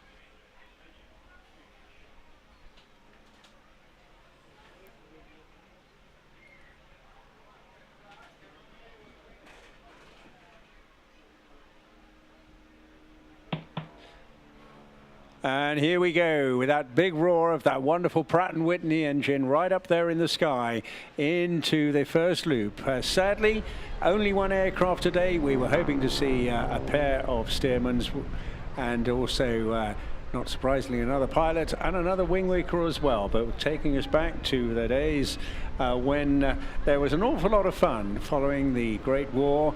There were a lot of surplus pilots, plenty of airplanes around, and the theme of what can we say, barnstorming essentially, really took off in a big way, and it was a lot of fun. Clearly it was potentially dangerous, but these people now do this professionally, all full-time employees, and they do a great job. The Stearmans are effectively mainstream sort of 40s aircraft, the backbone of training, particularly across the pond in the United States of America, flying anywhere between 80 and 115 miles an hour. And the girls, they're strapped to their harnesses on the top of the wing, defying exactly the same speed of wind in their faces as well, and also experiencing the same negative and positive G that the pilot is performing, as Dave Barrell, in charge today, the chief pilot, keeps it inverted for a while, starts descending, and on the wing, Kirsten Pobjoy holding on there, holding her breath and leaning into that powerful breeze. All the girls are secured by a 5-point military style harness, but you'll see them performing their own acrobatics during the course, whilst experiencing G-forces from plus 4G all the way to -2. Keep an eye on them, because towards the end of the display, this is when the wing-walking ladies usually detach themselves from the harness and then start doing proper wing-walking around the aircraft themselves. Got 5 of these aircraft based at a beautiful airfield, an ex-Royal Flying Corps airfield, but coming through the Humpty Bumpties now as Dave pushes the stick forward, and there you see a closer-up view now of Kirsten on the top of the wing as she rides the roller coaster.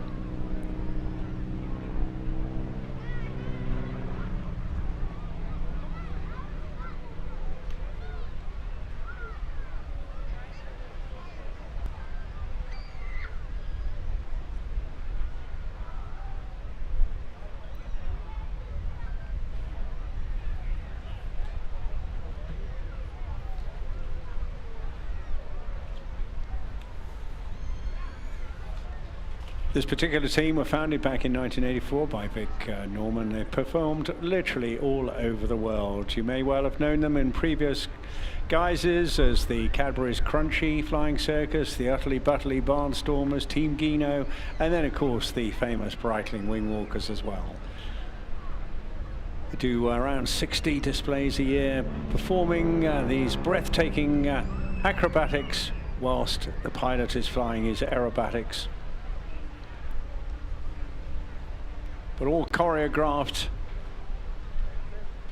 whilst going through loops, rolls, stall turns and inverted flight.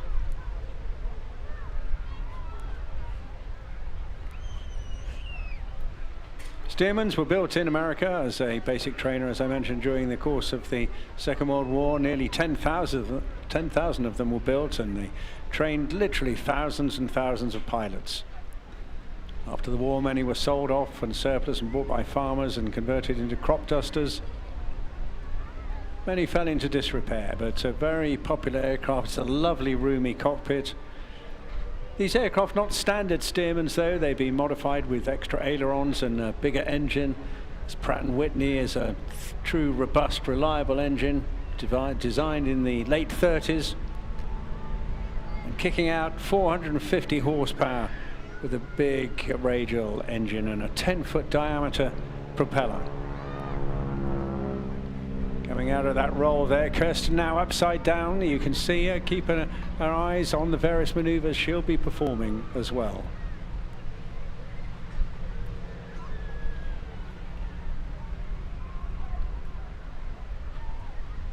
Dave Barrell, not just the pilot today, but also the chief pilot of the operation at Renkum. Spent thousands of hours now flying these Stearman aircraft.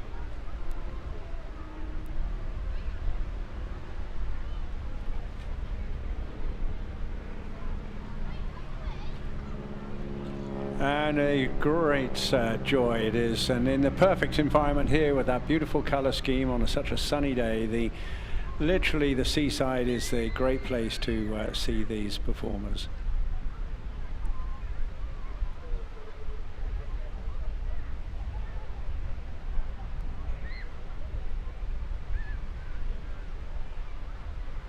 David's now accumulated well over 8,000 passengers or members of the public that he's flown on the wing or flown with him. Over 1,500 air displays himself. One of the most experienced wing walking pilots in the world.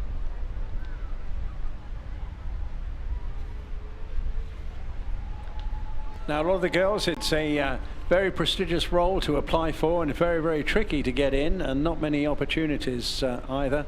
Coming in from the right-hand side, you see the smoke dotting out there again. This is this environmentally friendly, and Kirsten, once again, hanging from a harness with a hand outstretched.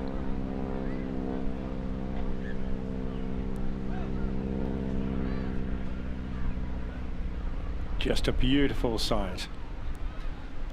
In her 9th season now, a great passion she has for this as well. Nothing compares to it, she says. Her journey began in trapeze and aerial circus work. She developed the strength and flexibility, giving her an advantage to do this particular role.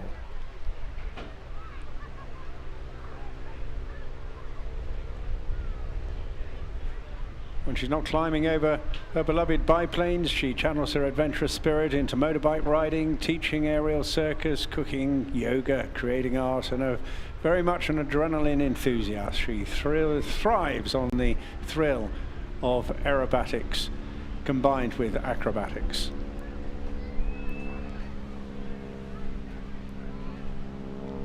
Exercising a bit of freedom now, you can see, by moving across the wing, literally stretched out.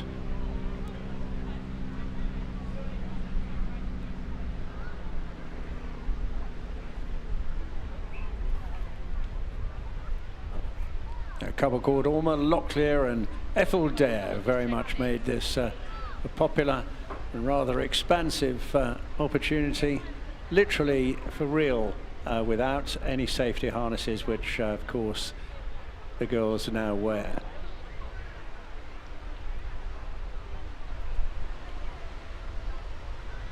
The extra engine power, not just there for joy, but of course necessity. By putting something extra on an airplane, if it sticks out like a whole human body, it causes a great deal of drag, and therefore you need the extra power to overcome that as well. But more than enough with this aircraft.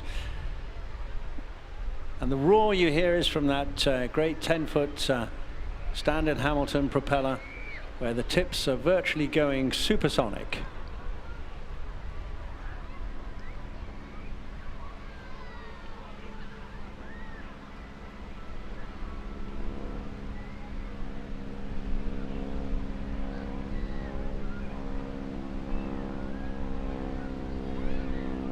Really joyous, fun, freelance, and you can see there with 1 foot on the cockpit, and her foot is literally just in front of the pilot's head. Kirsten performing her acrobatic poise with great professionalism. Ideally suited, great photographic day today with the sun picking out all the color schemes on the aircraft we feature.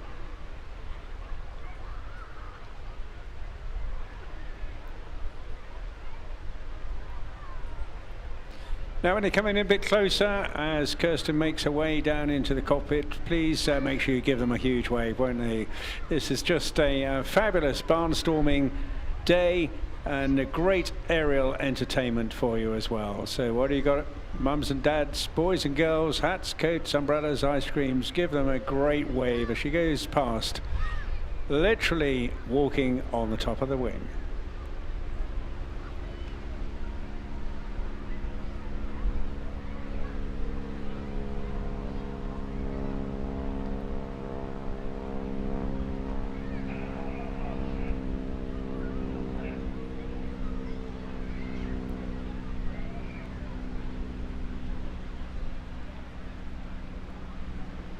Oh, what great fun. Doesn't that just displays all the freedom and nostalgia that there was in the heyday of aviation through the 40s and 50s, as they again join all the others flying off into the wild blue yonder. And what a day it is to savor this splendid amphitheatre of the best of British weather and a seaside location all in one go. Well, we're just going to reset the stage now for something completely different, and that is going back in time, the heritage of the Royal Navy.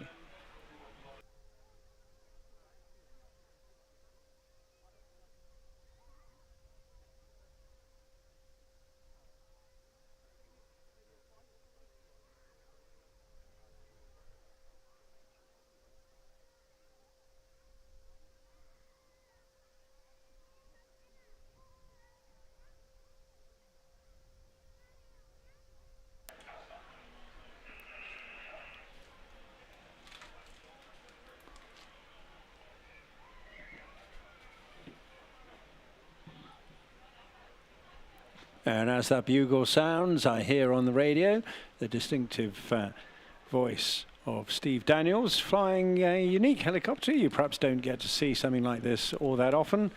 And this one comes from Royal Naval Air Station in Yeovilton, and it belongs to the Royal Navy. Historic flight, now known as Navy Wings, in its guise as a recently formed charitable trust.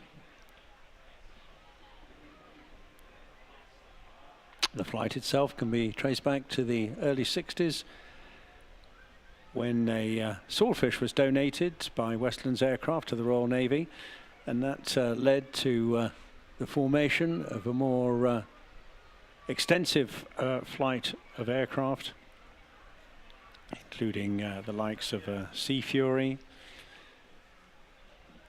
Seahawks, and other swordfish and helicopters to boot as well. Long, illustrious history. The aim of Navy Wings is to inspire future generations to remember the service and sacrifice of those involved with naval flying, and promote a deeper understanding of the important part played by the Royal Naval Air Service and the Fleet Air Arm in the history of our country. now funded entirely by public donations. The charity needs your support, of course, as well, to keep these historic aircraft flying.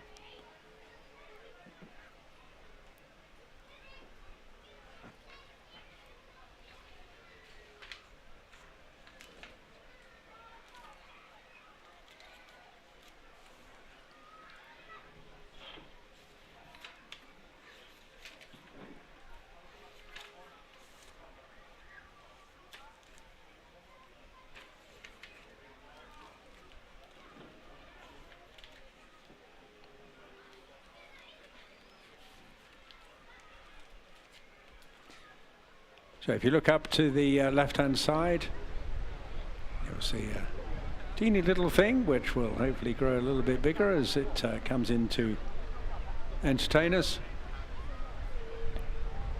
Once again in the hands today of an extremely experienced pilot and test pilot.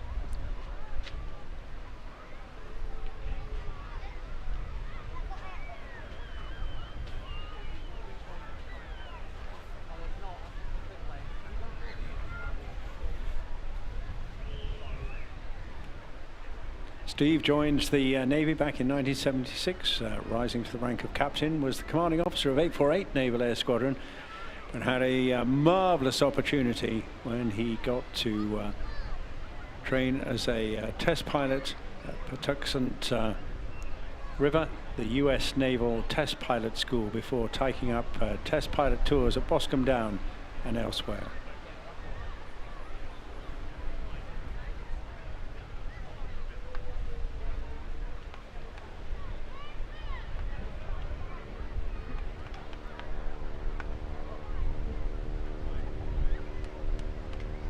Now you see him running in, you hear the distinctive sound of that Nimbus Rolls-Royce engine.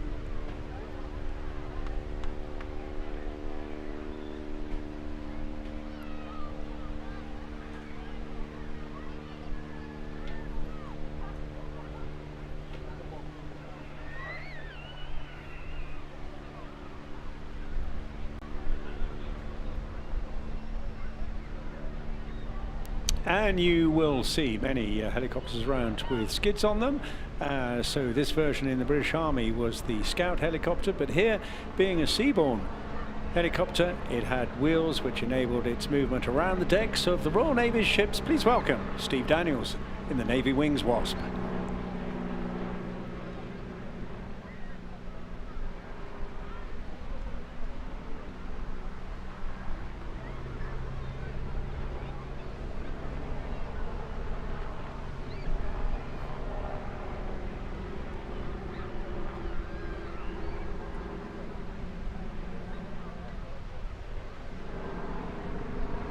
In service, the Wasp was a 5-seat multi-role helicopter primarily designed for shipboard use from a variety of naval frigates and destroyers. It was introduced into service as a medium-range anti-submarine torpedo carrying helicopter,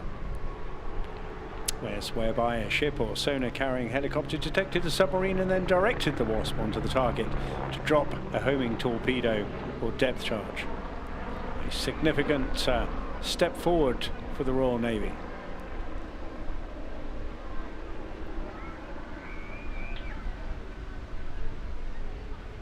Fitted with that Rolls-Royce Nimbus turboshaft engine, producing just over 1,000 horsepower, able to fly up to about 120 miles an hour with a range of about 180 nautical miles. It was introduced into service in 1964 with a primary role with 829 Naval Air Squadron, but also training units to supply crews for the front line with 706 Squadron between 1965 and 1967.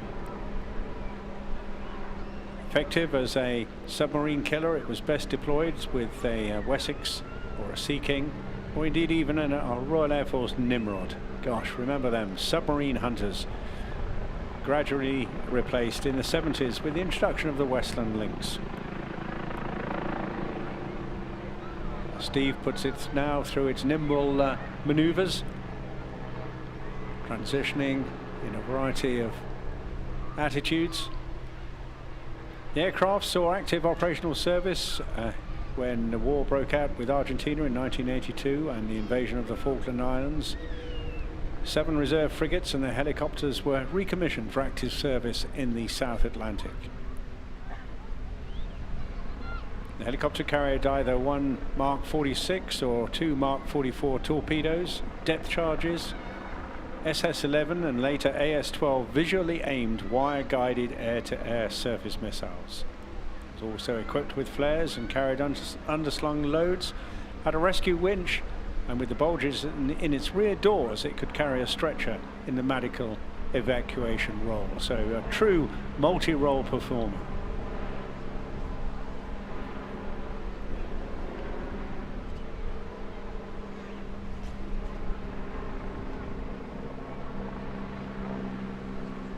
Whilst down in the Falklands in 1982, the Argentinian submarine Santa Fe was spotted by a Wessex helicopter from HMS Antrim.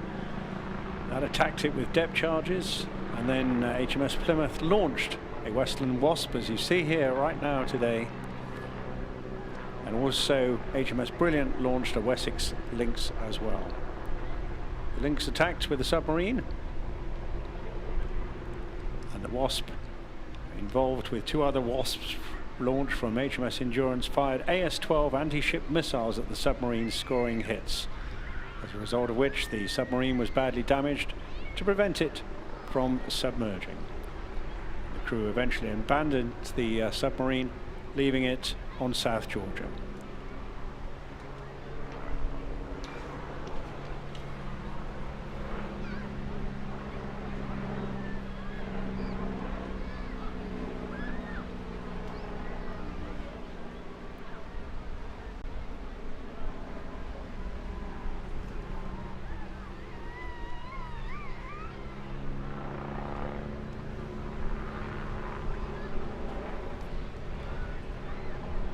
Most of them were retired from the Royal Navy back in 1988 and replaced by the Lynx and now the Wildcat, which you're going to see in a moment.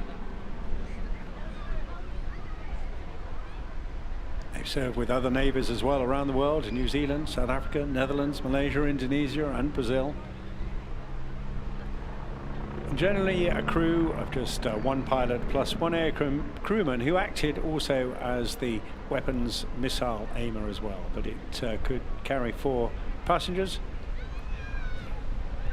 and available for all their other roles as well, very much becoming the ship's Land Rover.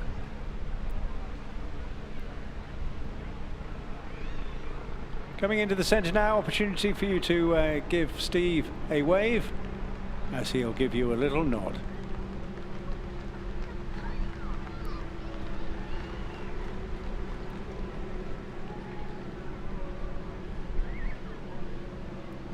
And there she goes.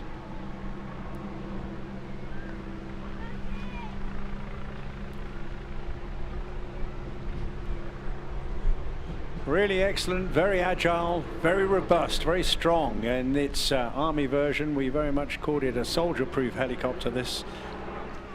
And really excellent performer, very effective. And now firmly in the vintage heritage category with Navy wings at Yeovilton.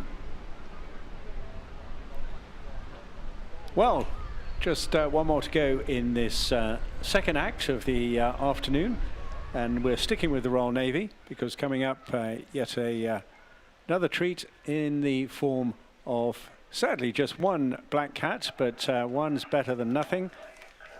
Again, this team going back through the decades of history of Royal Navy flying displays. So we'll just break out for a moment whilst we wait for Steve to clear with the Wasp and for the Wildcat 2 position.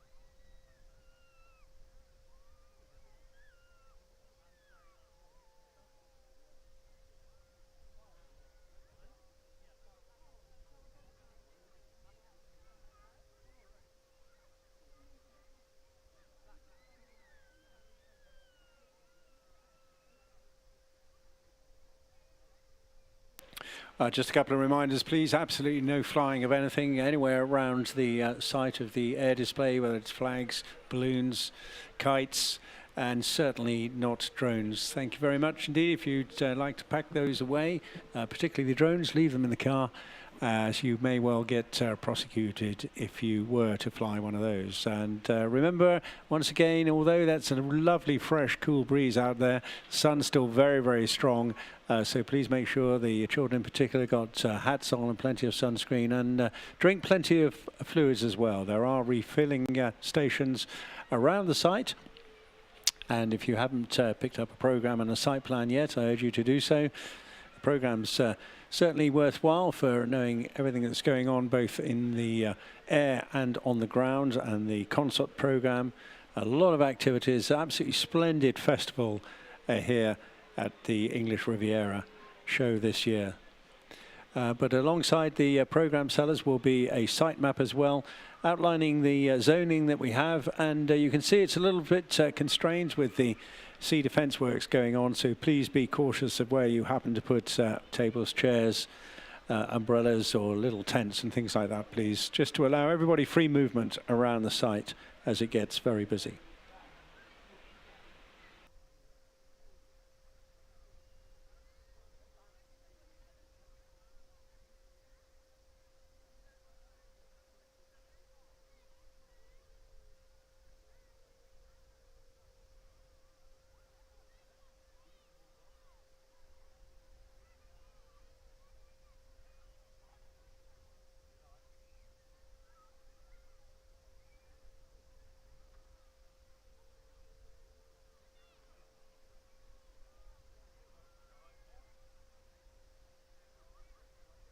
Well, just waiting for final contact and clearance. I expect just a minute or two.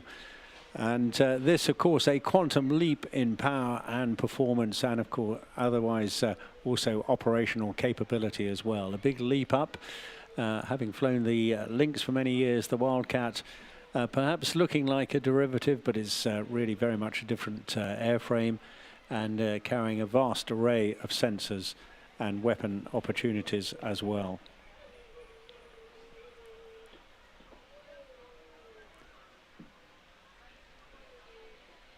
Look far out to sea now, and you'll just pick up the sound, throb and sight of the Wildcat on its way through, right in the centre of the display area there. Been a popular fixture on the airshow circuit for a long time now, since 2001, when they were known as the Lynx pair. The team were given a bit more support from the Navy and the Augusta Westland, and pulling up in front of us now into the first manoeuvre of the day. Coming in at 100 feet there, pulling up around about 130 knots. Call sign Black 1, crewed today by Lieutenant Commander Jim Fraser and Freddie Morton King, the Royal Navy's Black Cat.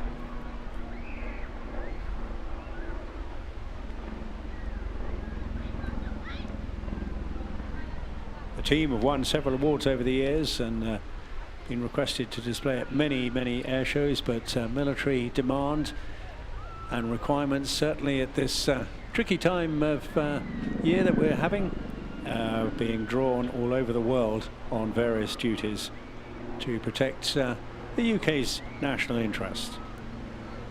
The name Black Cat itself derived from the fierce cat depicted on the now disbanded 702 Naval Air Squadron emblem, but combined with the term black catting. Bit of Navy slang there for you, all about getting one up and ship, or doing or owning something better than somebody else. It's the latest generation of multi-role helicopter here, specifically procured to operate from the frigates and destroyers of the Royal Navy. This aircraft replaced the Mark 8 Lynx. It's got a more powerful engine, allowing it to be flown in more extreme conditions all year round. Also equipped with a stronger, tougher, robust fuselage, a high-tech interactive display, and a new radar system that provides 360-degree surveillance.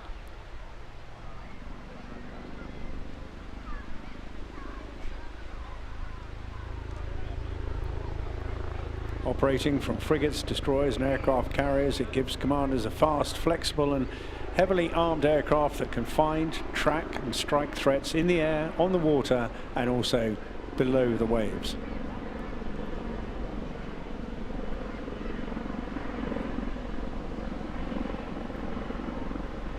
Jim now demonstrating its range of flexibility, both at high speed and at no speed. Coming into the stable hover here. It's able to carry two different types of missiles, able to deliver mixed effects.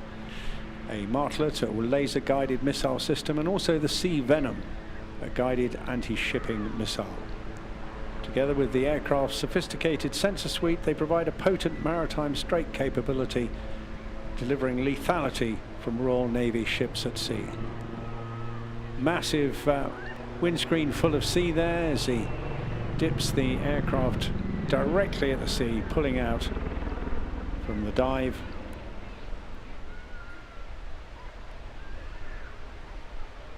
In March of this year, Royal Navy Wildcat helicopters deployed to Cyprus, strengthening the air defense in that region.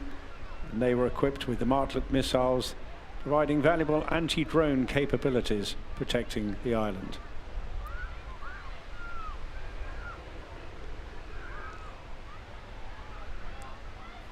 The Wildcat's having more powerful engines, allowing it to fly in extreme weather conditions. The engines enable it to lift up to 1,000 kilograms and give the aircraft a speed of 160 knots.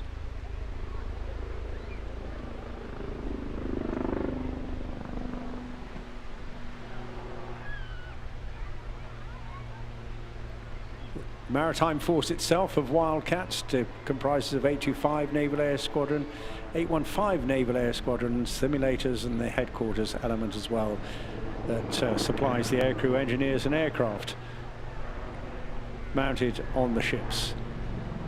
Different environment out there, of course. You don't have a fixed base. You take off what is effectively your own little floating airfield, go off and do your mission, and then you discover that your airfield has moved somewhere else. And of course, that's all part of the day work of being a Royal Navy pilot. Up front, driving today, Lieutenant Commander Jim Fraser joined the Navy in 2001 and was involved initially with 815 Squadron, flying the Lynx, supporting counter-narcotics and disaster relief operations. He also instructed with the Army Air Corps and competed at the World Helicopter Championships in Russia as well. That'll have been a little while ago, I suspect. Since converting to the Wildcat, he's held both frontline and instructional roles with the squadrons. Now back on instructional duties at 825. Alongside him, Chief Petty Officer Nick Holland, who's the head of engineering. Nick joined the Royal Navy in 1990, served with the Sea Harrier fleet before moving into instructional roles. And then following promotion and transition, joined the Wildcat Maritime Force. He was involved with 815 Naval Air Squadron, including a deployment to the UAE, escorting shipping through the Straits of Hormuz and conducting counter-narcotics operations as well.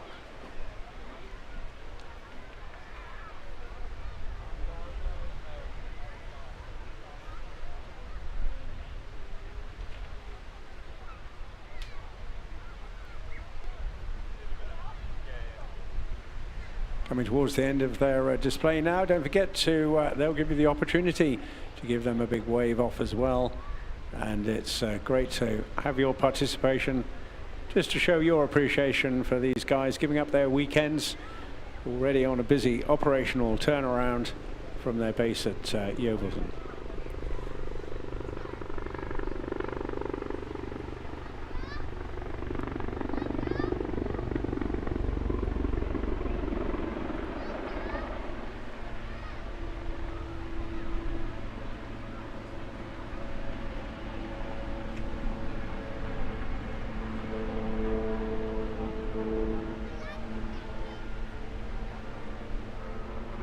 Yes, we'll get a bit of Rule Britannia. Get the atmosphere and passion. These guys in a steady climb up whilst going through several 360-degree turns. You'll very shortly put the nose down, get a big view of everybody there and of the sea as they position for their final fly past.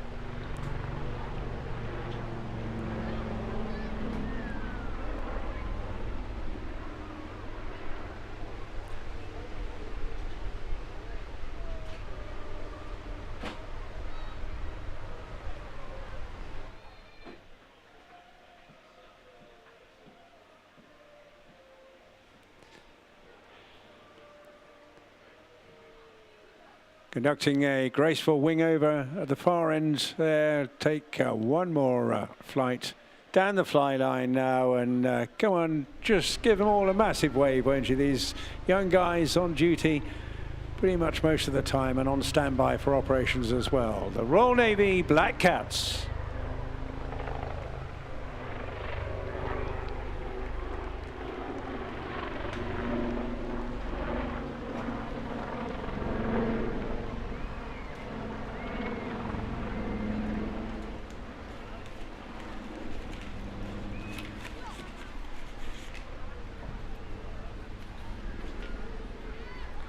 Well, they've asked me to pass on your grateful thanks to all of you out there as well, having a super afternoon here.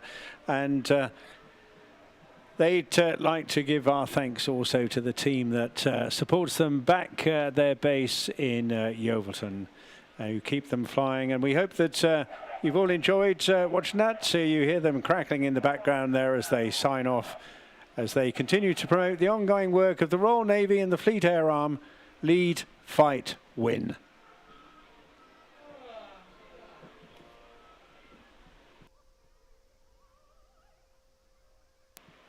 Well, that just about completes now the second act of this flying display afternoon along the beautiful English Riviera coastline here.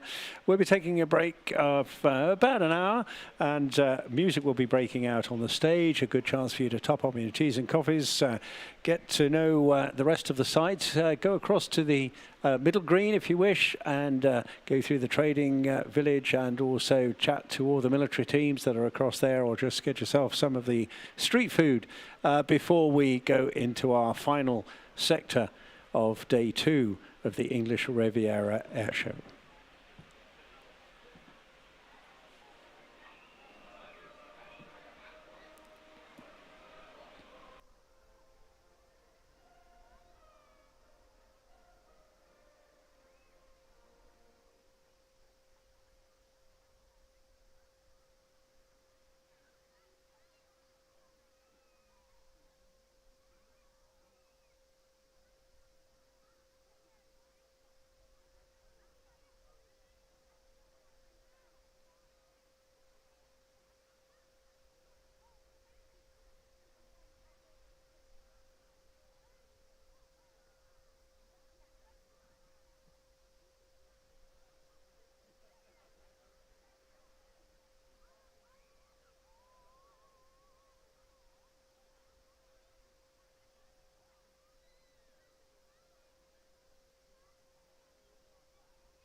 Well, just a few minutes now before we recommence flying. So you want to make your way back towards the beach. That'd be fantastic. The last third act of this afternoon, featuring 4 really unique flying performances. The Firebirds first up. Nigel Reed and John Dodd. Some of you will have seen them last night flying their firework aircraft. That'll be followed by the Navy Wings Harvards, the Starlings, and then the mighty Typhoon. So hold on to your hats.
Well, you can see the tide rolling in a little bit further, so clearly you're going to be moving backwards. Please be careful when you're bringing equipment off the beach. There are a lot of sort of trip and slip hazards around the seafront area now.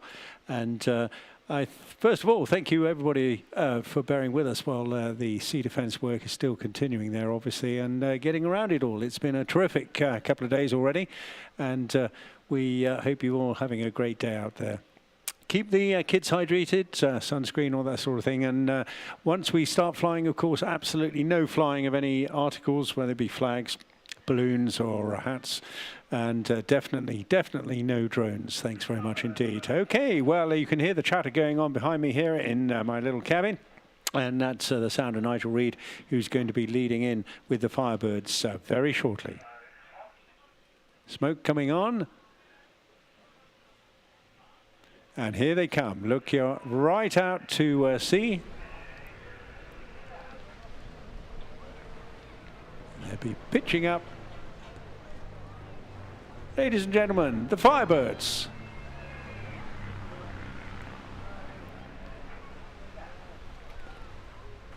Here you're going to see some really elegant and professional pairs formation work. These two guys virtually joined at the hip in their knowledge and experience, and also professional aviation expertise. Flying 2 really brilliant aircrafts called Van's RV4s, and they are a really outstanding machine, good for touring, but equally good for aerobatic display work as well.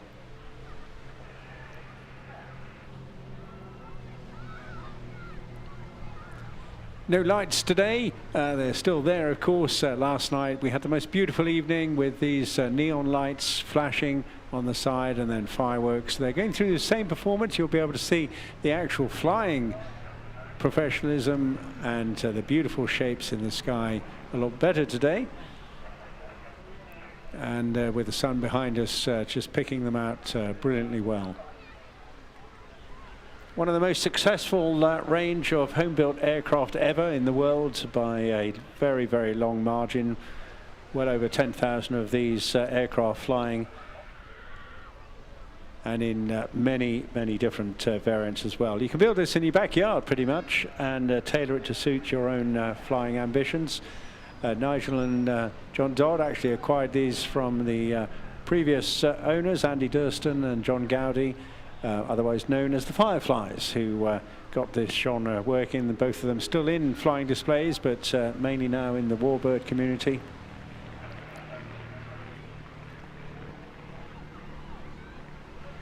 And what is wonderful about this is just the sheer precision. It's, I always think it's a real pleasure both to fly and to watch pairs formation display work. And the synchronicity is just delightful. Made more so by the beautiful day we have here. Once again, the smoke, all environmentally friendly stuff, just a form of baby oil.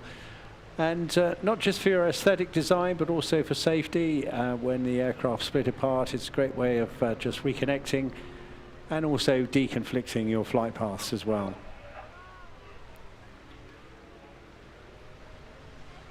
Leading the team, Nigel's been involved in aviation since he was a very young lad indeed, and started flying in his parents' Gypsy Moth way back, and then got involved flying or getting involved in flying in various other vintage aircraft like Meteors and Canberras, and he basically just got the blood going on then to the ATC like so many other pupils. These aircraft fitted with a 160 horsepower 4-cylinder Lycoming engine and a 2-seat tandem configuration, so it's a bit like a fighter pilot setup, but full dual controls for the rear seat as well as the front. But very versatile, just need a short runway to get airborne,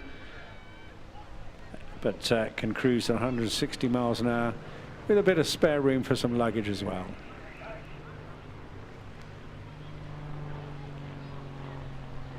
What makes them so special is that they're capable of pulling +6 and -3 G, so 6 times your body weight, and therefore giving them the flexibility as both a tourer and a display aircraft.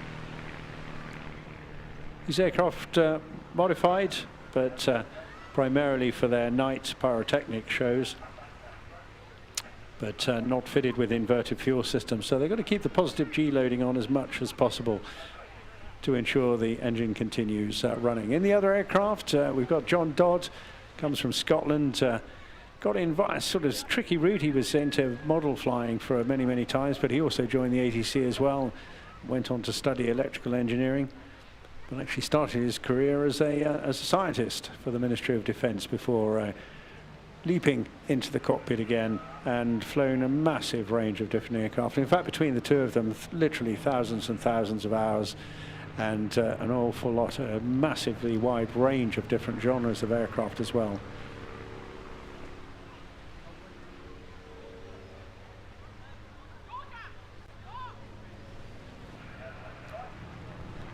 We'll take a moment out to just connect you with the synchronicity of these two guys, and as the Nigel calls the shots, and you'll be able to see the loops and shapes that they form.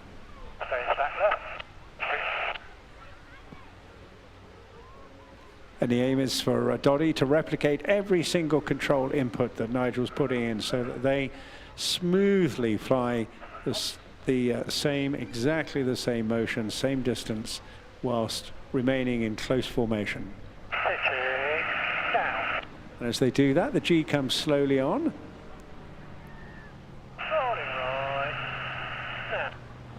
And the cadence in the movement is right on the final end of the final syllable, and so that they both get that input on the controls at exactly the same moment. It's a beautiful craft, it's very precise, very detailed, and I can assure you it takes an awful lot of practice as well.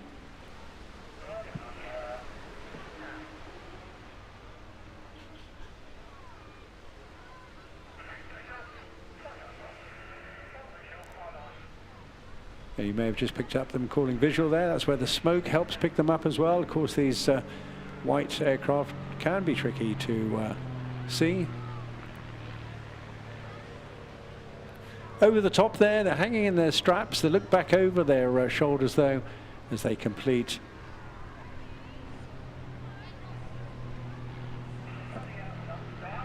And that beautiful shape going through the heart to exit on either side.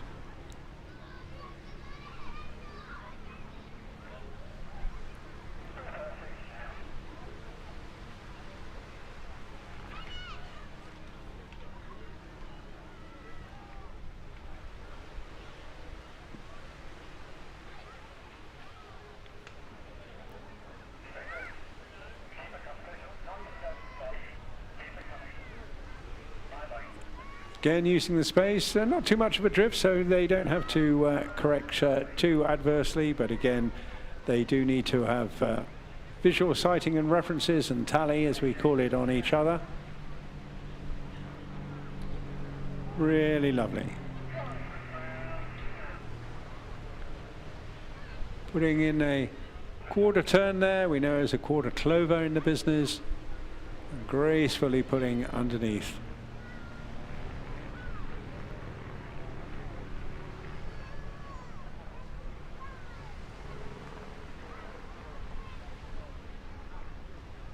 Pulling in this time, you will have heard others mention a thing called a stall turn. That's where you pull the aircraft straight up, but you hold it in a vertical posture, so it's going straight until all the speed bleeds off, then put in a big boot full of rudder at the same time, and you get a wonderfully pitch symmetrical dual stall turn.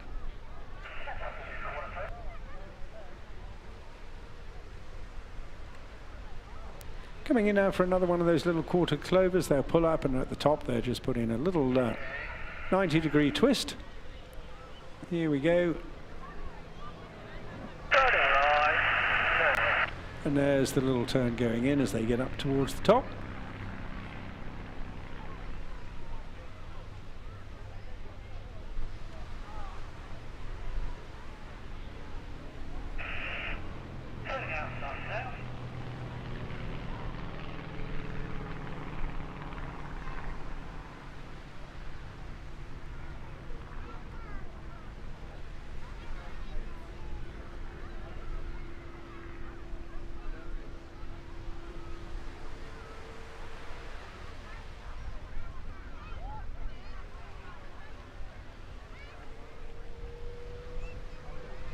This time coming back for a pair of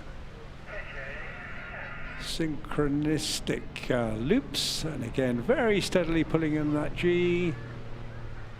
Going on now as they go through the top, pulling back, pulling over the top, checking behind them for the wings level, and then gradually easing back through the G, come living in.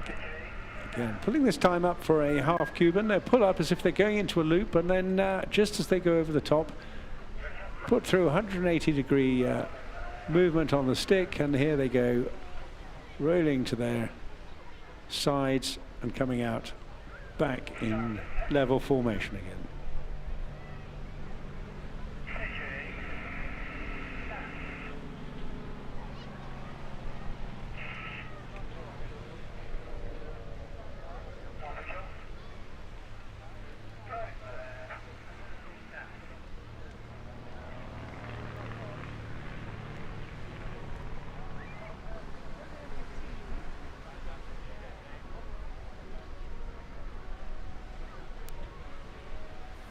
So very sadly, I think they may be calling that their last pass. I just hope we'll just get a bit more in yet. Let's see.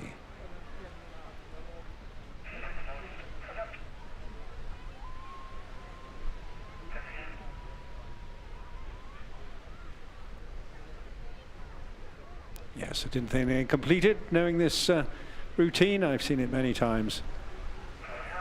They've got just one little special treat for you coming up.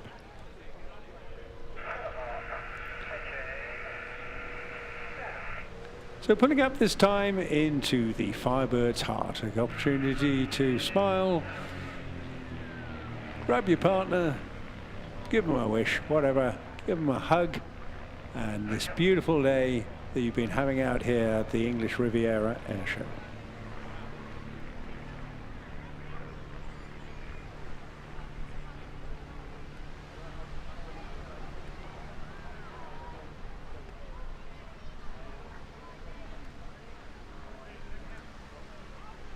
And that is then complete.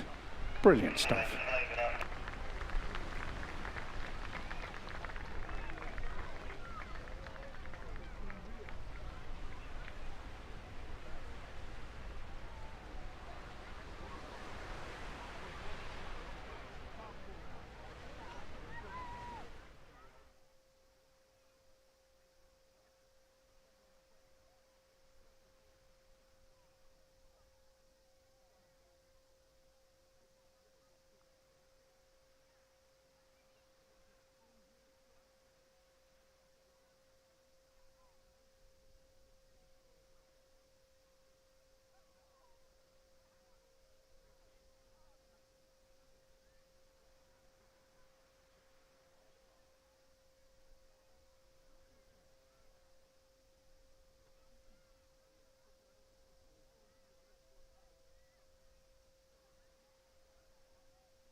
So something a little bit different once again now, because we're going back into a bit of Navy history. And that's because this aircraft is in the hands not just of a very well-known and extremely competent Royal Navy pilot, but also an aircraft that is used around the world as a warbird trainer, but also has a great history behind it as well. So what we're about to see is a T6 Harvard from Navy Wings at Yeovilton, and in the hands of Chris Godker.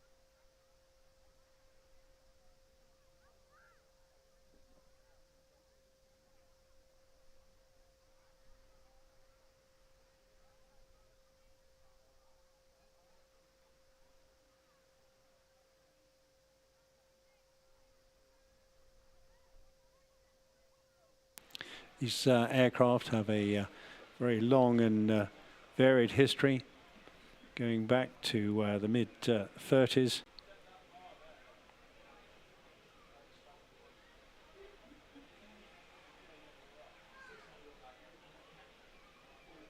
Essentially, the submission to the US Army Air Corps in the search for a really good basic trainer. The Harvard Mark I was first flown in September 1938.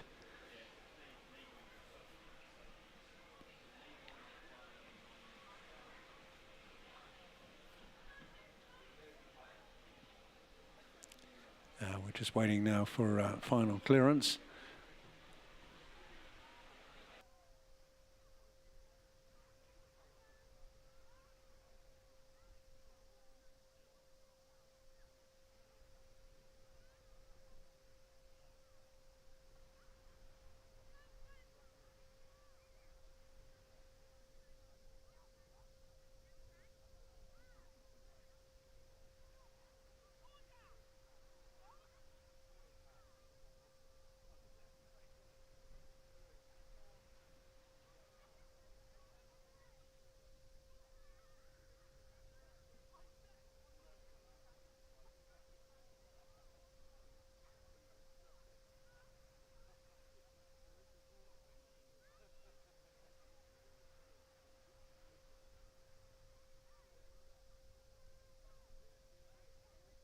Don't forget, plenty to do at the end of the show, which will be around about 4:30 after the Typhoon. Plenty of stuff to stay around for, rather than joining the great car park on the roads around here. Enjoy the music and the restaurants.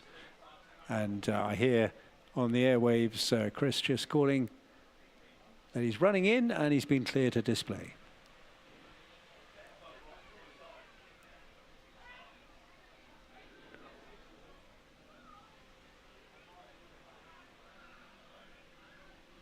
And you hear the throb of the mighty engine. It comes in a curving turn from the left-hand side.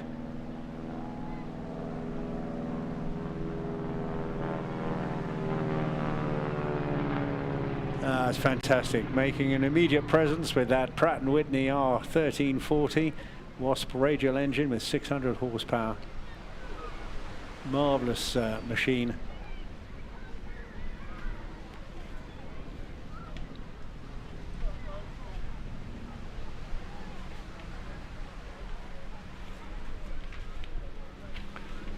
Sometimes known as the North American Texan, but Harvard across here in the UK, a World War II advanced fighter trainer. Pilots would fly this aircraft prior to converting onto combat types, such as the Spitfire and the P-51 Mustang.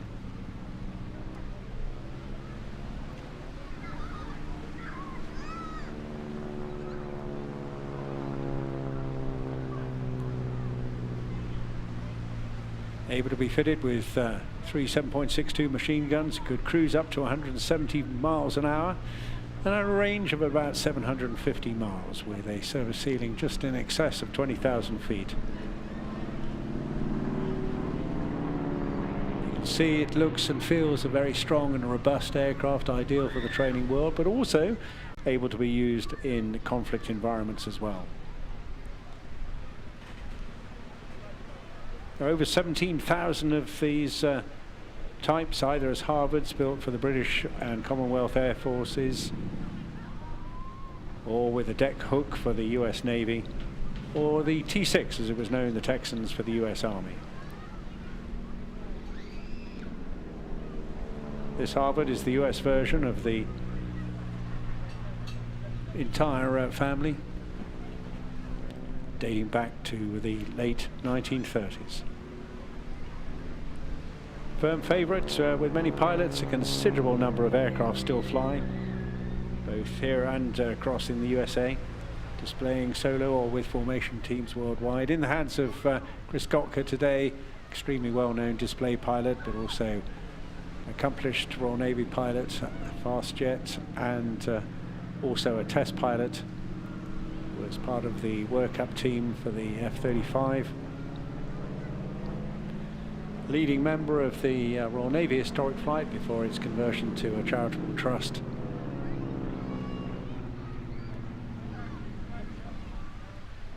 And a really experienced guy, having flown in their collection both the Seahawk and the Sea Fury, alongside many other aircraft types. Thousands of hours to his name. A really complete and competent display pilot as well. Very much this aircraft recognized as the standard stepping stone trainer for all larger engine warbirds. It provides the prospective warbird pilot with a little heavier piston handling experience and invaluable as a training and assessment aircraft.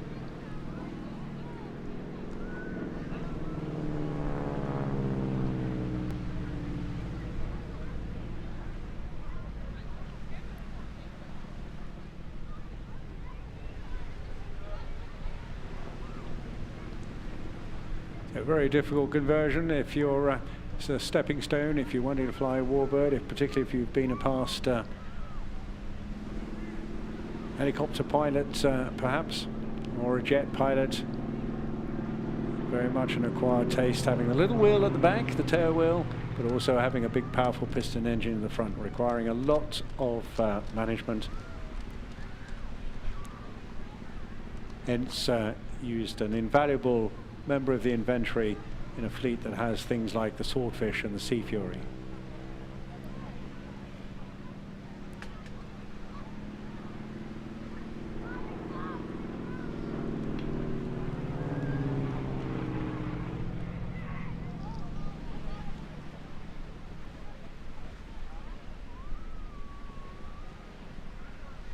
Generally speaking, keeping it to looping and rolling maneuvers,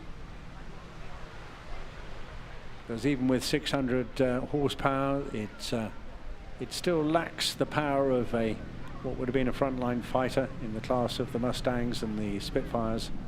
So you've got to maintain the energy of the aircraft to enabling it to get through all the maneuvers successfully. Occasionally get a bit of a mini sonic boom from the propeller blades as they go supersonic.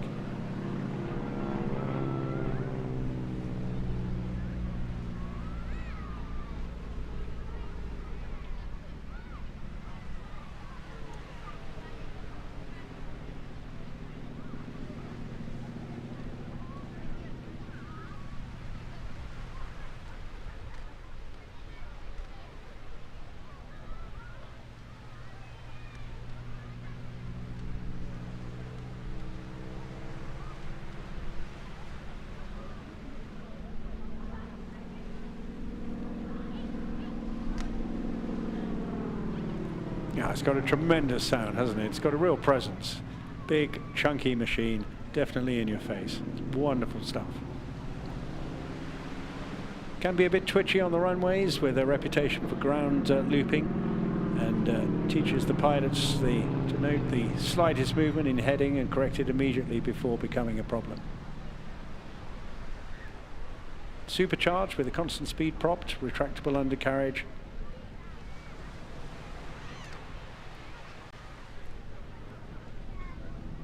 But the other characteristics all helpful, broadening a pilot's experience beyond an initial training aircraft, such as something like the Chipmunk, for example.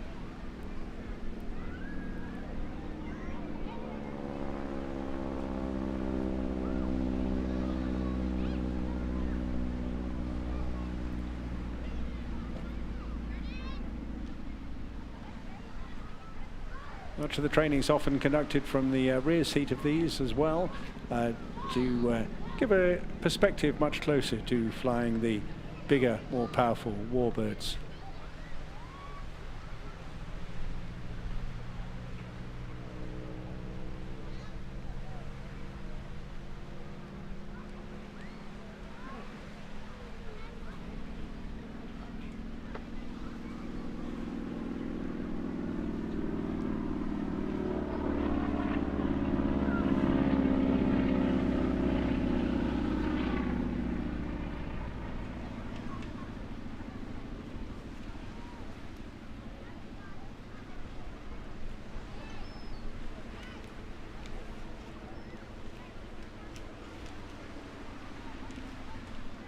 The Navy Wings charity, of course, requires everybody's help, entirely funded now by public funds. So if you have any connection, then do search them out on the website, or go and chat to the Wildcat team across on the green. Making his last pass now from, I think I just picked up on the radio there. Really delightful afternoon for displaying aircraft. A wonderful wonderful setting, this.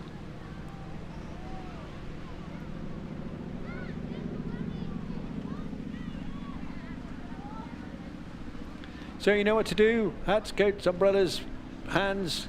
There's Chris Kotka in the Navy Wings Harvard. Give him a big wave.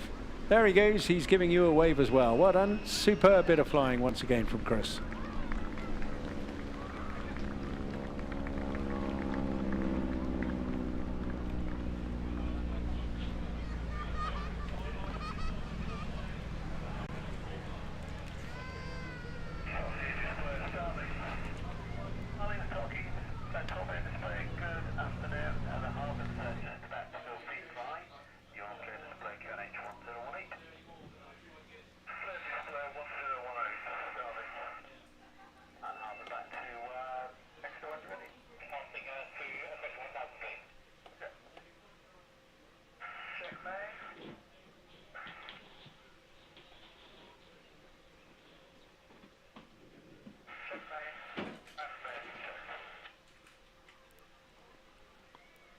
Now, talking about aerobatics, you're going to see a masterclass in pairs aerobatic formation flying here with two masters of their trade in Tom Cassels and Michael Picking. Starts off gracefully, lovely formation shapes, and then goes a little bit wacky, and you'll get a really great opportunity to see these two dynamos and a fabulous pair of aircraft.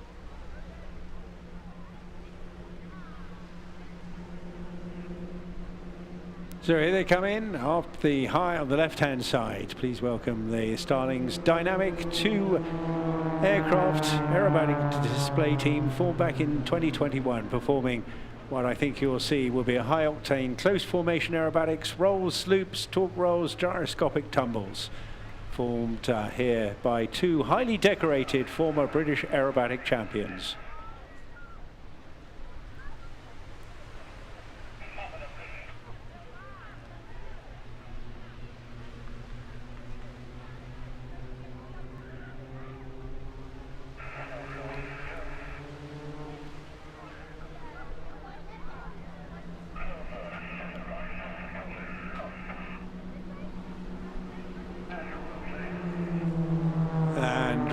a joy it is to see these two aircraft and their pilots here. Tom Cassell's a seasoned veteran with over 30 years of experience, a display authorization evaluator and a 4-time national champion at the unlimited level. Stuck rare right on his wing, Michael Picking, a second-generation aviator, the youngest person to ever have held a display authorization and the youngest ever British advanced level national aerobatic champion.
Well, I think you have no doubt agreeing what an elegant formation display this is. Smooth transitions, refined maneuvers, and absolute visual symmetry. Real emphasis on precision in this display.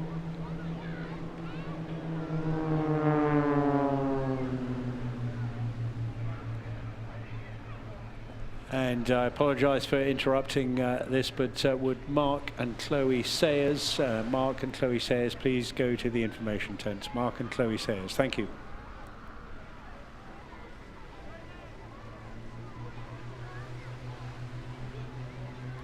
Another great example of a stall turn there. Once again, precise. You begin to learn a lot about aerobatic performance now.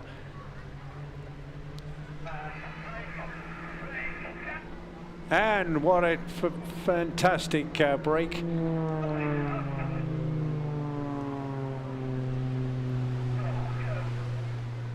Keeping that maneuver in synchronicity. Tom still calling the shots. Holding it out there, waiting for the speed to come off, and then kicking that big rudder. Notice the rate of turn is quite exceptional as well on these aircraft. well in excess of 400 degrees a second. Really, really outstanding.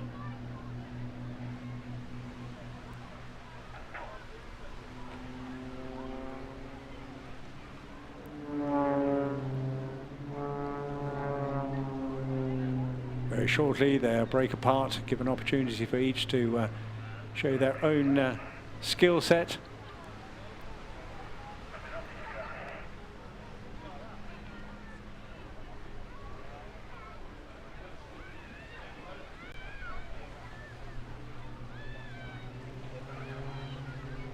Keep your eyes peeled now, photographers at the ready.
Again, remember what's going on in the cockpit there, pulling an awful lot of G whilst you're rolling, letting the speed bleeding off, allowing it to tumble over the top.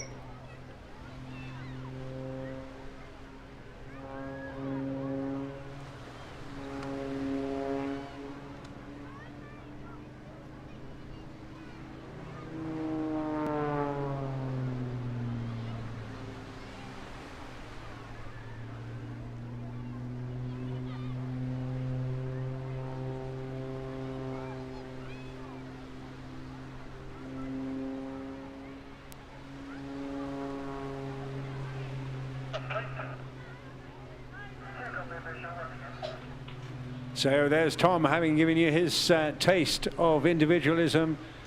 Michael now diving in right in front of us, putting in a few rolls there at high speed, hesitating the roll as he comes in, then speeding it up, using all that energy now, which he'll convert into a powerful upward trajectory.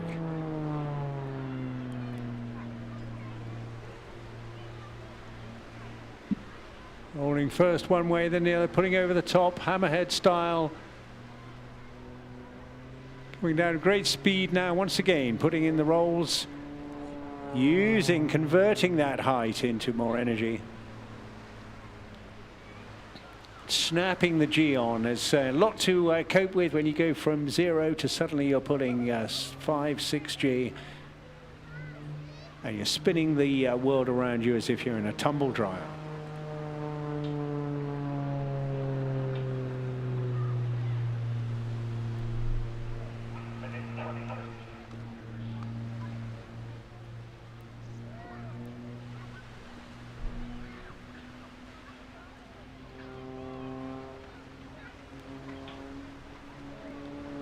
Absolute superb demonstration of high performance, high power, precision aerobatic flying.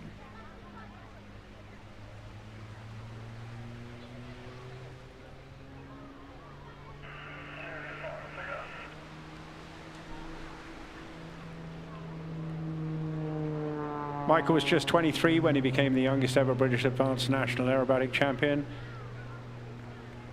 Performed all over the world as a solo and formation display pilot, passionate about his involvement, and one of the younger people to have got to fly Spitfires as well.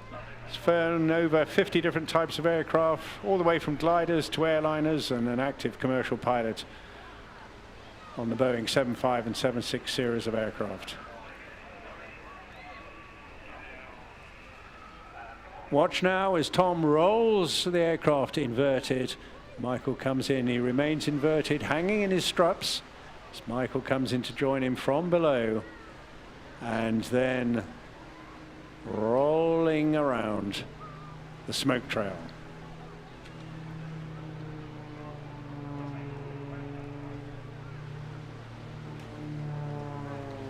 Tom pushing away there, that bit of negative G just increasing as he does that.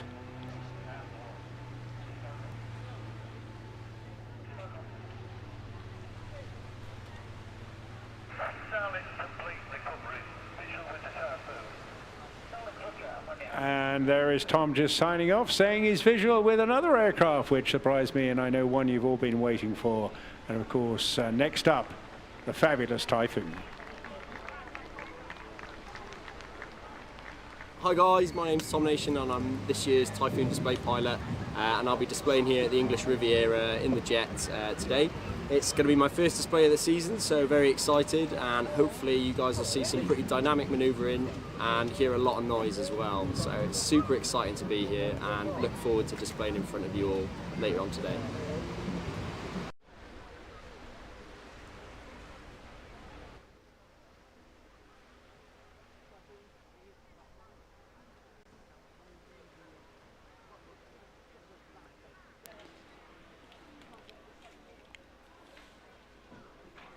Well, you don't get a lot to say during the course of a Typhoon display, but it's in the hands today of a new pilot, Flight Lieutenant Tom Nation, a flying instructor from 29 Squadron, call sign Dragon 1.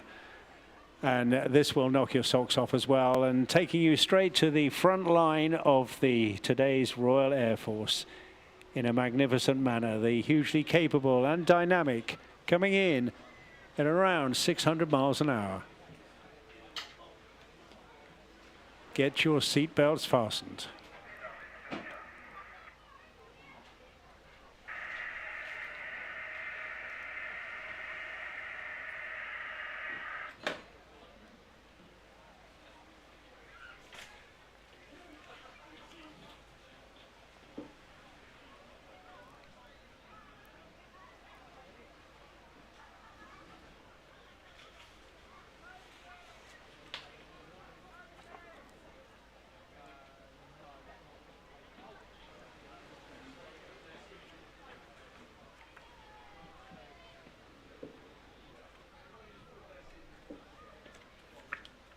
Now prepare yourself for this extremely capable and unbelievably fast aircraft, fitted with a whole range of different equipment, able to develop 40,000 pounds of thrust from the EJ200 turbojets, flying at a speed in excess of 1,500 miles an hour. That's twice the speed of sound. Able to fire the ASRAM, AMRAM, Storm Shadow, Meteor and Brimstone weapons. Also fitted with a paveway for laser guided 500-pound GPS bombs, and of course the all-important 27mm Mauser cannon.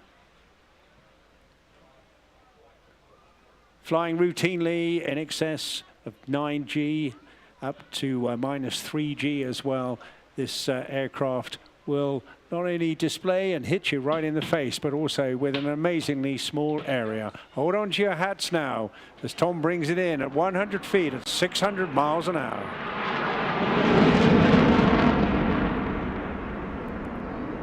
Going there into his first 9G turn with the EJ200s in fully lit up afterburner. Hitting almost 4,000 feet there in a matter of seconds. Coming back down now at about 500 feet, keeping the afterburners in. Entering a high G barrel roll.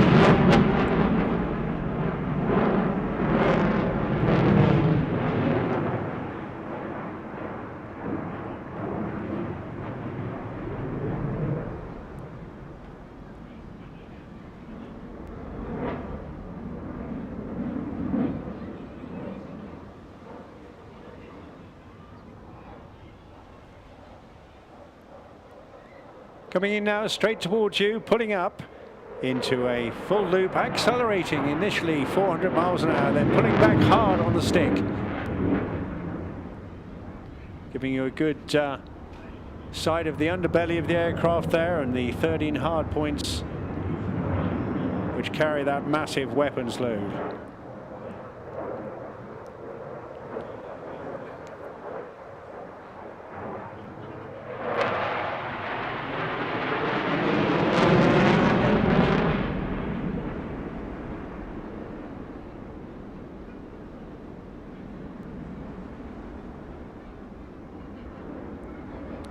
Going through there, a double corkscrew, a really tight, precise ability to show off the real agility of this amazing machine.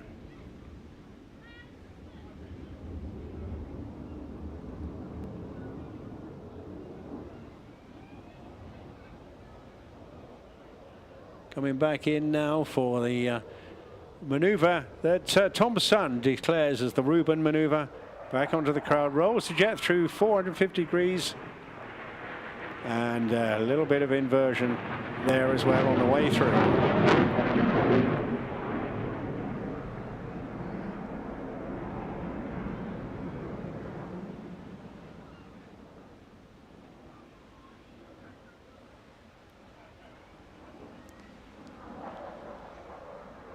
Now, keep your eyes here. Here we go with the outside turn. Rolling the jets initially through 300, pushing -3G, all the blood bursting through to his head. That's the sort of thing that really hurts. Pushing the stick away from himself, very uncomfortable indeed, then converting that into a max rate turn back up to 9G.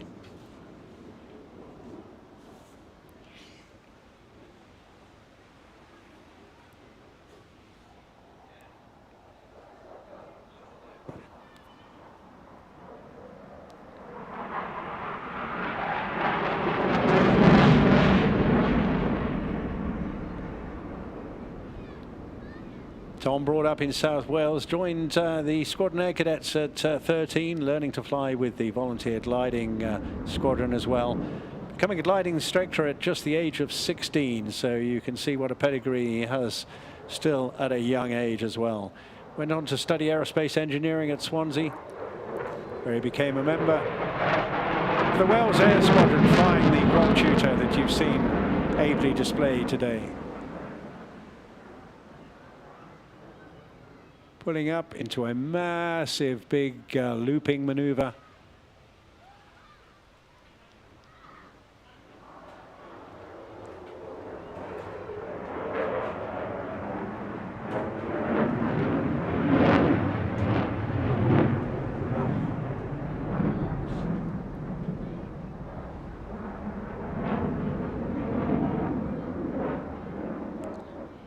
Accelerating the jet back up to 600 miles an hour, around about 500 feet. And now dangling in his straps.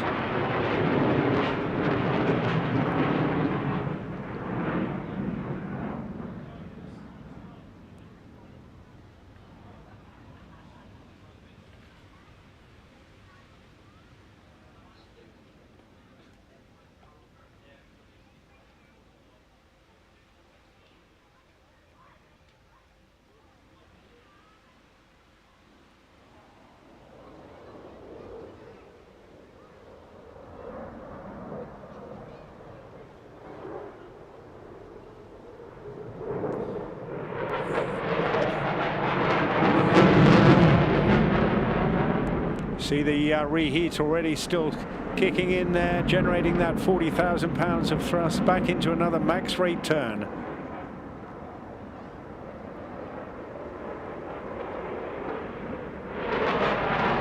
And as he flies away from you now, executing that double aileron roll, whilst all the time enduring 9G there, feeling his weight as much as a Formula One car.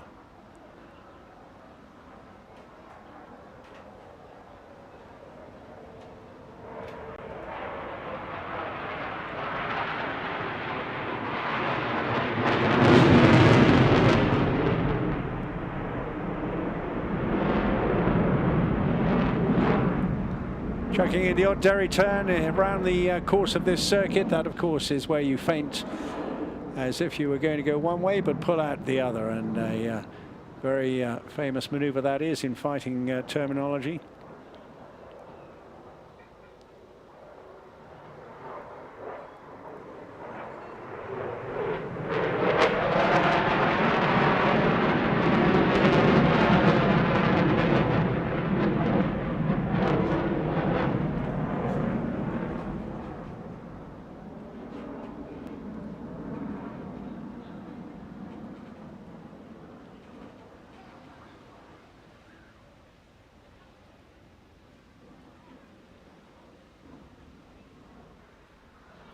Coming out of the maneuver now, slowing the jet down, pulling the stick back. This is an extraordinarily versatile aircraft now, all the way back to around 120, 130 knots. A very high alpha position, as we call it, just before the air breaks away from the surface of the upper wing.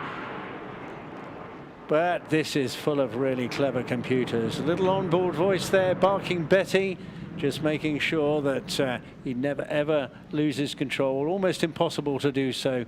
Such is the cleverness of the digital software inside this airframe.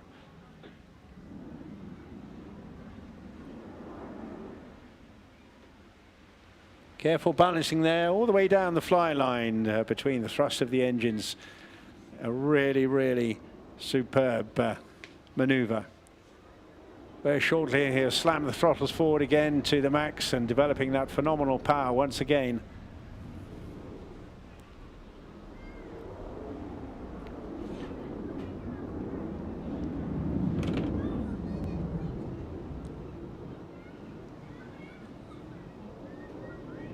Spreading the display out, but still extraordinary just how much you can fit into a very small space with this machine. Using that height as well now, coming back down to 100 feet and accelerating to the airshow limit of around 600 knots.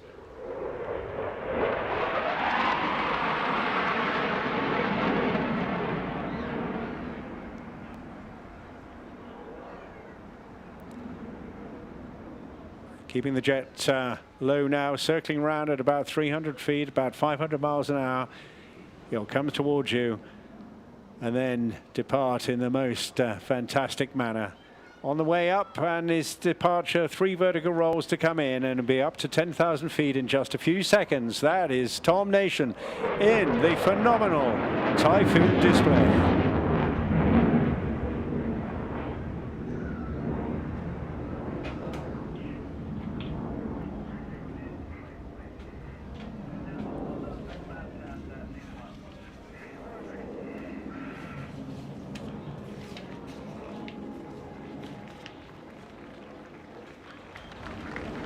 And what an outstanding performance that was. And I'll pass your grateful thanks and appreciation to Tom when I next see him. Oh, wow. How to end an air display, eh? What a fantastic thing to do. Well, these boys know what it's like to be at the sharp end. You've seen a lot of the training, what goes into it, what it's perhaps a taste of career in the Royal Air Force for you youngsters, and we hope we've inspired many of you to think about it. Now, I suspect many of you will be thinking of departing the scene. Please be careful. Make sure you take all your belongings with you, please. And that includes, of course, not just the children, but the grandparents as well. Go carefully out there. A lot of obstacles and obstructions with the sea defences there.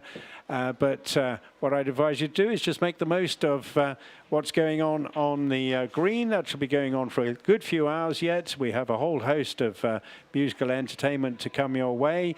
Kate Hall will be breaking out in song, I think, in the next few minutes. Later on, we've got Emma Pick, the Tutor tribe, and to get us through the evening, Soul Function as well. Please dispose of all your litter as sensibly as you can, please. There are many areas around. Or if you can't do that, just take it home with you and do it there. But tell all your friends, got another day to go. But that is the end of day 2 of this fantastic English Riviera Airshow. I wish you all a good evening and look forward to seeing you again tomorrow.